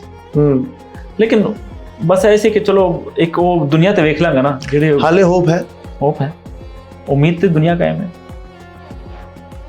50%। ਆਲ ਟਰਾਈ ਕਿ ਮੈਂ ਇੱਕ ਪੂਰਾ ਪੋਸਟ ਕਾਰਡ ਲਾਵਾਂ ਕਿ ਮਹਿੰਦਰਪਾਲ ਨੂੰ ਐਟਲੀਸਟ PSL 'ਚ ਚਾਂਸ ਮਿਲਣਾ ਚਾਹੀਦਾ, ਕਿਉਂਕਿ ਪਾਕਿਸਤਾਨ ਦੇਖੋ ਮੇਰੀ ਗੱਲ ਸੁਣੋ, ਪਾਕਿਸਤਾਨ ਦਾ ਇਮੇਜ ਨਾ ਇੰਟਰਨੈਸ਼ਨਲੀ ਇੰਨਾ ਚੰਗਾ ਨਹੀਂ ਰਿਹਾ ਓਵਰ ਦਾ ਪਾਸਟ ਫਿਊ ਇਅਰਸ। ਬਿਲਕੁਲ। ਤੇ ਇਦਾਂ ਜਿੱਦਾਂ ਸਾਡੇ ਨਾਲ ਇੱਕ ਸਿੱਖਾਂ ਨਾਲ ਇੱਕ ਸਾਡੀ ਸੁੱਟ ਪੰਜਾ ਸੁਲਾ ਵੀ ਹੈ, ਯਾਰੀ ਵੀ ਹੈ, ਗੁਰੂ ਧਾਮ ਵੀ ਇੱਥੇ ਨੇ, ਆਂਦੇ ਵੀ ਨੇ, ਪਾਕਿਸਤਾਨ ਨੂੰ ਆਪਣਾ ਦੂਜਾ ਘਰ ਕਹਿੰਦੇ ਨੇ, ਪਹਿਲਾ ਘਰ ਇੰਡੀਅਨ ਸਿੱਖਾਂ ਵਾਸਤੇ ਪਾਕਿਸਤਾਨ ਪਹਿਲਾ ਘਰ ਹੈ। ਪਾਕਿਸਤਾਨ ਦੀ ਧਰਤੀ ਨੇ ਪਹਿਲਾ ਘਰ, ਸਿੱਖ ਮਜ਼ਹਬ ਦਾ ਜਨਮ ਪਾਕਿਸਤਾਨ ਦੀ ਧਰਤੀ ਤੇ ਪਹਿਲਾ ਘਰ ਇਹ ਬਣਦਾ ਹੈ। ਗੁਰਦੁਆਰਾ ਨਨਕਾਣਾ ਸਾਹਿਬ ਤੇ ਕਰਤਾਰਪੁਰ। ਨਨਕਾਣਾ ਬਾਬਾ ਨਾਨਕ ਉਹ ਦੋਨੋਂ ਜਿਹੜੇ ਉਹਨਾਂ ਦਾ ਇਖਤਤਾਮ ਤੇ ਆਗਾਜ਼ ਇਕੱਠਾ ਹੀ ਹੈ, ਪਹਿਲਾ ਘਰ ਹੈ ਸਿੱਖਾਂ ਦਾ। ਤੇ ਮੈਂ ਤੇ ਚਾਹਾਂਗਾ, ਕਿਉਂਕਿ ਸੱਚੀ ਗੱਲ ਦੱਸਾਂ, ਬਿਸਾਈਡਸ ਫਰਮ ਪੋਡਕਾਸਟ ਮੇਰੇ ਦਿਲ ਨੂੰ ਤਕਲੀਫ ਹੋਈ ਹੈ ਸੁਣ ਕੇ, ਕਿਉਂਕਿ ਮੈਂ ਤੁਹਾਡੀ ਅੱਖ ਦੀ ਜਿਹੜੀ ਚਮਕ ਹੈ ਨਾ, ਰਮਕ, ਉਹ ਮੈਂ ਸਮਝ ਗਿਆ ਕਿ ਬੰਦਾ ਦਿਲੋਂ ਬੋਲਦਾ। ਓਕੇ, ਦੇਖੋ ਇੱਕ ਤਕਲੀਫ ਹੁੰਦੀ ਨਹੀਂ, ਇੱਕ ਖਾਬ ਹੁੰਦਾ, ਇੱਕ ਡ੍ਰੀਮ ਹੁੰਦਾ। ਬਿਕੋਜ਼ ਮੈਂ ਪੈਪਸੀ ਸੁਪਰ 6 ਦੇ ਆਏ ਸੀ ਨਾ ਟ੍ਰਾਇਲ 2010 'ਚ, ਉਹ ਦਿੱਤੇ ਸੀ, ਤੇ ਉਹ ਮੈਂ ਸਮਝ ਸਕਦਾ, ਰਿਲੇਟ ਕਰ ਰਿਹਾ ਕਿ ਚਲੋ ਮੈਂ ਤੇ ਬਹੁਤ ਛੋਟੇ ਲੈਵਲ ਤੋਂ ਸਾਈਡ ਤੇ ਹੋ ਗਿਆ, ਤੁਸੀਂ ਤੇ ਹਾਲੇ ਤੱਕ ਖੇਡ ਰਹੇ। ਹਾਲੇ ਤੱਕ ਮੈਂ ਬਹੁਤ ਕੁਝ ਵੇਖਿਆ ਇਸ ਸਿਸਟਮ ਦੇ ਵਿੱਚ। ਮੈਂ ਇਹ ਗੱਲ ਤੁਹਾਨੂੰ ਸੁਣਾਈ, ਮੈਂ ਇੱਕ ਜਗ੍ਹਾ ਤੇ ਟ੍ਰਾਇਲ ਦੇ ਰਿਹਾ ਸੀ, ਅੱਜ ਤੱਕ ਮੈਂ ਗੱਲ ਨਹੀਂ ਕੀਤੀ, ਅੱਜ ਕਰ ਰਹੇ ਹਾਂ, ਕਿਉਂਕਿ ਦੁਖੀ ਹਿਰਦੇ ਨਾਲ ਕਰ ਰਹੇ ਹਾਂ ਕਿ ਮਤਲਬ ਅਸੀਂ ਜਿਹੜੇ ਹੈਗੇ ਨਾ ਅਸਮਾਨ ਤੋਂ ਗਿਰੇ, ਜਿਹੜੇ ਕਹਿੰਦੇ ਨੇ ਅਸਮਾਨ ਤੋਂ ਗਿਰੇ ਖਜੂਰ ਚ ਅਟਕੇ, ਉਹ ਇੱਕ ਹੈ ਮਿਸਾਲ। ਅਸੀਂ ਕਿਸੇ ਪਾਸੇ ਵੀ ਨਹੀਂ ਹੈਗੇ। ਮੈਂ ਪਾਕਿਸਤਾਨ ਨੂੰ ਪ੍ਰੈਜ਼ੈਂਟ ਕੀਤਾ, ਮਲੇਸ਼ੀਆ ਦੇ ਅਗੇਂਸਟ ਖੇਡਿਆ, ਪਾਕਿਸਤਾਨ ਦੇ ਸ਼ਰਟ ਪਾਈ ਫਿਰਦਾ ਸੀ। ਮੈਂ LCCA ਗਰਾਊਂਡ ਜਾ ਰਿਹਾ ਸੀ, ਟ੍ਰਾਇਲ ਦੇਣ ਜਾ ਰਹੇ, ਮੈਂ ਟ੍ਰਾਇਲ ਦਿੱਤੇ ਤੇ ਉਸ ਟ੍ਰਾਇਲਾਂ ਦੇ ਵਿੱਚ ਇੱਕ ਕੋਚ ਹੈਗਾ ਸੀ ਜਿਹਦੀ ਸ਼ਿਕਾਇਤ ਬਾਅਦ ਚੋਂ ਲੈ ਕੇ ਮੈਂ PCB ਵੀ ਗਿਆ, ਲੇਕਿਨ ਕੋਈ ਅਮਲ ਦਰਾਮਦ ਨਹੀਂ। ਉਹ ਜਿਹੜਾ ਹੁੰਦਾ ਸਰਕਾਰੀ ਦਾ, ਉਹ ਮੈਨੂੰ ਕਹਿੰਦਾ ਸਰਦਾਰ ਜੀ ਤੁਹਾਡਾ ਇੱਥੇ ਕੀ ਕੰਮ? ਮੈਂ ਟ੍ਰਾਇਲ ਦੇ ਰਿਹਾ ਤੇ ਕੋਚ ਮੈਨੂੰ ਕਹਿੰਦਾ ਤੁਹਾਡਾ ਇੱਥੇ ਕੀ ਕੰਮ ਹੈ, ਤੁਸੀਂ ਇੰਡੀਆ ਜਾਓ। ਮੈਂ ਕਿਹਾ ਸਿਰਫ ਪਾਕਿਸਤਾਨ ਸਿਰਫ ਤੁਹਾਡਾ ਹੈ? ਪਾਕਿਸਤਾਨ ਸਿਰਫ ਤੁਹਾਡਾ ਹੈ? ਮਜ਼ਹਬੀ ਦੀ ਗੱਲ ਮੈਂ ਨਹੀਂ ਕਰ ਰਿਹਾ, ਉਹ ਤੇ ਹਰ ਪਾਸੇ ਬੰਦੇ ਤੁਹਾਨੂੰ ਮਿਲਣਗੇ, ਜ਼ਾਹਿਰੀ ਗੱਲ ਹੈ, ਉਹ ਤੇ ਛੱਡੋ ਤਾਂ ਉਹ ਤਾਂ ਸਾਰੀ ਦੁਨੀਆ 'ਚ। ਔਰ ਮੇਰੇ ਸੀਨੇ ਤੇ ਪਾਕਿਸਤਾਨ ਦਾ ਸਟਾਰ ਲੱਗਿਆ, ਜਿਹੜੇ ਸ਼ਰਟ ਮੈਨੂੰ ਪਾਕਿਸਤਾਨ ਇਹ ਸਾਈਡ ਤੋਂ ਮਿਲਿਆ ਅਗੇਂਸਟ ਮਲੇਸ਼ੀਆ ਖੇਡਣ ਵਾਸਤੇ, ਉਹ ਸ਼ਰਟ ਮੈਂ ਪਾਈ ਸੀ ਕਿ ਮੈਂ ਪਾਕਿਸਤਾਨ ਨੂੰ ਪ੍ਰੈਜ਼ੈਂਟ ਕਰਾਂ। ਮਤਲਬ ਅੱਜ ਤੱਕ ਸਾਨੂੰ ਲੋਕ ਐਸਾ ਸਮਝਦੇ ਨੇ ਕਿ ਸਿੱਖ ਤੇ ਪਾਕਿਸਤਾਨ 'ਚ ਹੈ ਹੀ ਨਹੀਂ, ਪਾਕਿਸਤਾਨ ਤੇ ਸਿੱਖਾਂ ਦਾ ਹੈ ਹੀ ਨਹੀਂ। ਇਹ ਚੀਜ਼ ਹੈਗੀ। ਮੈਂ ਇੱਕ ਗੱਲ ਕਹਿਣੀ ਚਾਹਾਂਗਾ, ਕਿਉਂਕਿ ਮੈਂ ਬਹਿਸੀਅਤ ਪੰਜਾਬੀ, ਪਿੱਛੋਂ ਮੇਰੇ ਵੱਡੇ ਹੁਸ਼ਿਆਰਪੁਰ ਤੋਂ ਨੇ, ਤੇ ਮੈਂ ਰਿਲੇਟ ਕਰ ਸਕਦਾ, ਜਿਹੜੀ ਪੰਜਾਬੀਅਤ ਦੀ ਤਕਲੀਫ ਹੈ ਨਾ, ਉਹ ਮੈਂ ਇੱਥੇ ਰਿਲੇਟ ਕਰ ਸਕਦਾ। ਇਹ ਪਾਕਿਸਤਾਨ 'ਚ ਜਿੰਨਾ ਯੋਗਦਾਨ ਸਿੱਖ ਕੌਮ ਦਾ ਹੈ ਨਾ, ਜਿੱਦਾਂ ਇਹਨਾਂ ਨੇ ਪਾਕਿਸਤਾਨ ਨੂੰ ਕਹਿੰਦੇ ਨਾ ਅੱਗੇ ਵੱਧ ਕੇ ਸੀਨੇ ਲਾਇਆ, ਮੇਰੇ ਖਿਆਲ 'ਚ ਕਿਸੇ ਵੀ ਅਕਲੀਅਤ ਨੇ ਨਹੀਂ ਲਾਇਆ। ਮੈਂ ਇੱਕ ਹੋਰ ਤੁਹਾਨੂੰ ਵੱਡੀ ਗੱਲ ਦੱਸਾਂ, ਅਸੀਂ ਕਹਿੰਦੇ ਕਿ ਅਸੀਂ ਪੱਕੇ ਪਾਕਿਸਤਾਨੀ ਆ, ਕਿਉਂ? ਅਸੀਂ ਮਾਈਗ੍ਰੇਟ ਹੋ ਕੇ ਆਏ ਹੀ ਨਹੀਂ, ਇੰਡੀਜਨਸ ਇੱਥੇ ਦੀ ਰਹਿਣ ਵਾਲੇ। ਯੈਸ ਬਈ, ਪਾਕਿਸਤਾਨ ਤਾਂ ਸਾਡਾ ਹੈ। ਤੁਸੀਂ ਕਿਹਾ ਕਿ ਸਾਡੇ ਵੱਡੇ ਤੋਂ ਮਾਈਗ੍ਰੇਟ, ਅਗਲੇ ਤਾਂ ਸਾਰੇ ਮਹਾਜਰ ਨੇ, ਮਾਈਗ੍ਰੇਟ ਕਰਕੇ ਆਏ ਨੇ। ਅਸੀਂ ਤਾਂ ਸ਼ੁਰੂ ਤੋਂ ਇੱਥੇ ਰਹਿਣ ਵਾਲੇ ਆ।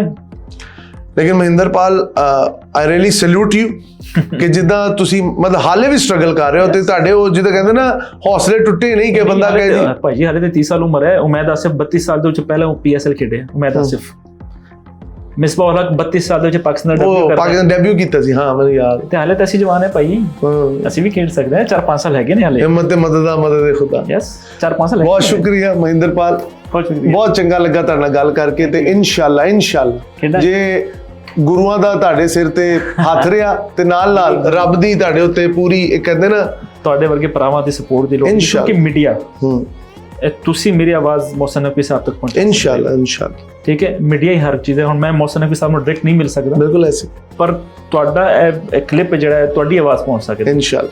Thank you so much Mahinderpal. Thank you so much. Viewers हमारे साथ थे ਮਹਿੰਦਰਪਾਲ ਸਿੰਘ ਜਿਨ੍ਹਾਂ ਨਾਲ ਮੈਂ ਅੱਜ ਪੰਜਾਬੀ 'ਚ ਪੋਡਕਾਸਟ ਕੀਤਾ ਕਿ ਮੈਨੂੰ ਇੰਨੀ ਅਪਣਾਈਤ ਲੱਗੀ। ਮੈਨੂੰ ਲੱਗਾ ਮੇਰਾ ਵੱਡਾ ਵੀਰ ਜਾਂ ਛੋਟਾ ਵੀਰ, ਖੈਰ ਇਸ 'ਚ ਤੇ ਮੈਂ ਵੱਡਾ ਉਹ ਮਾਸ਼ਾਅੱਲਾ ਦਾੜੀ ਦਾ ਇੱਕ ਰੋਬ ਹੁੰਦਾ ਨਾ ਬੰਦੇ ਦੇ ਚਿਹਰੇ ਤੇ।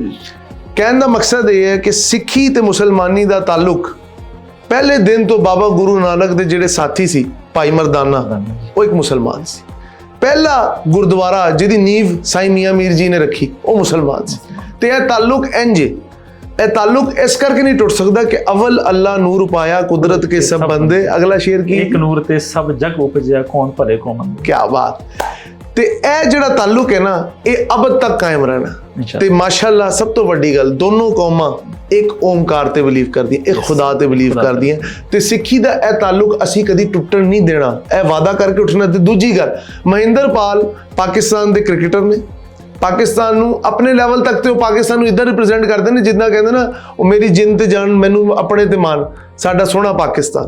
इस चीज़ को मद्देनजर रखते हुए मोहसिन नकवी साहब, मैं 10 बस्ता गुजारिश करता हूँ, आपसे सिर्फ एक रिक्वेस्ट करता हूँ, give him a chance, he will become champion. उनके अंदर अल्लाह ताला ने जो भी खुदादाद सलाहियतें दी हैं वो नजर आ रही हैं। एक बंदा जो कहते हैं इंसान की ना हमेशा आंखें बोलती हैं, क्या कहते हैं मोहब्बत की कौन सी जुबान होती है, ये हमेशा आंखों से बयान होती है। इसी तरह जज्बात की कोई जुबान नहीं होती। मैंने महेंद्रपाल की आंखों की चमक में पाकिस्तान के लिए एक रमक देखी है, उस रमक को बाकी रहने दें, इनको पाकिस्तान के लिए चांस दें और इंशाल्लाह he will prove himself that he is a champion. Thank you so much.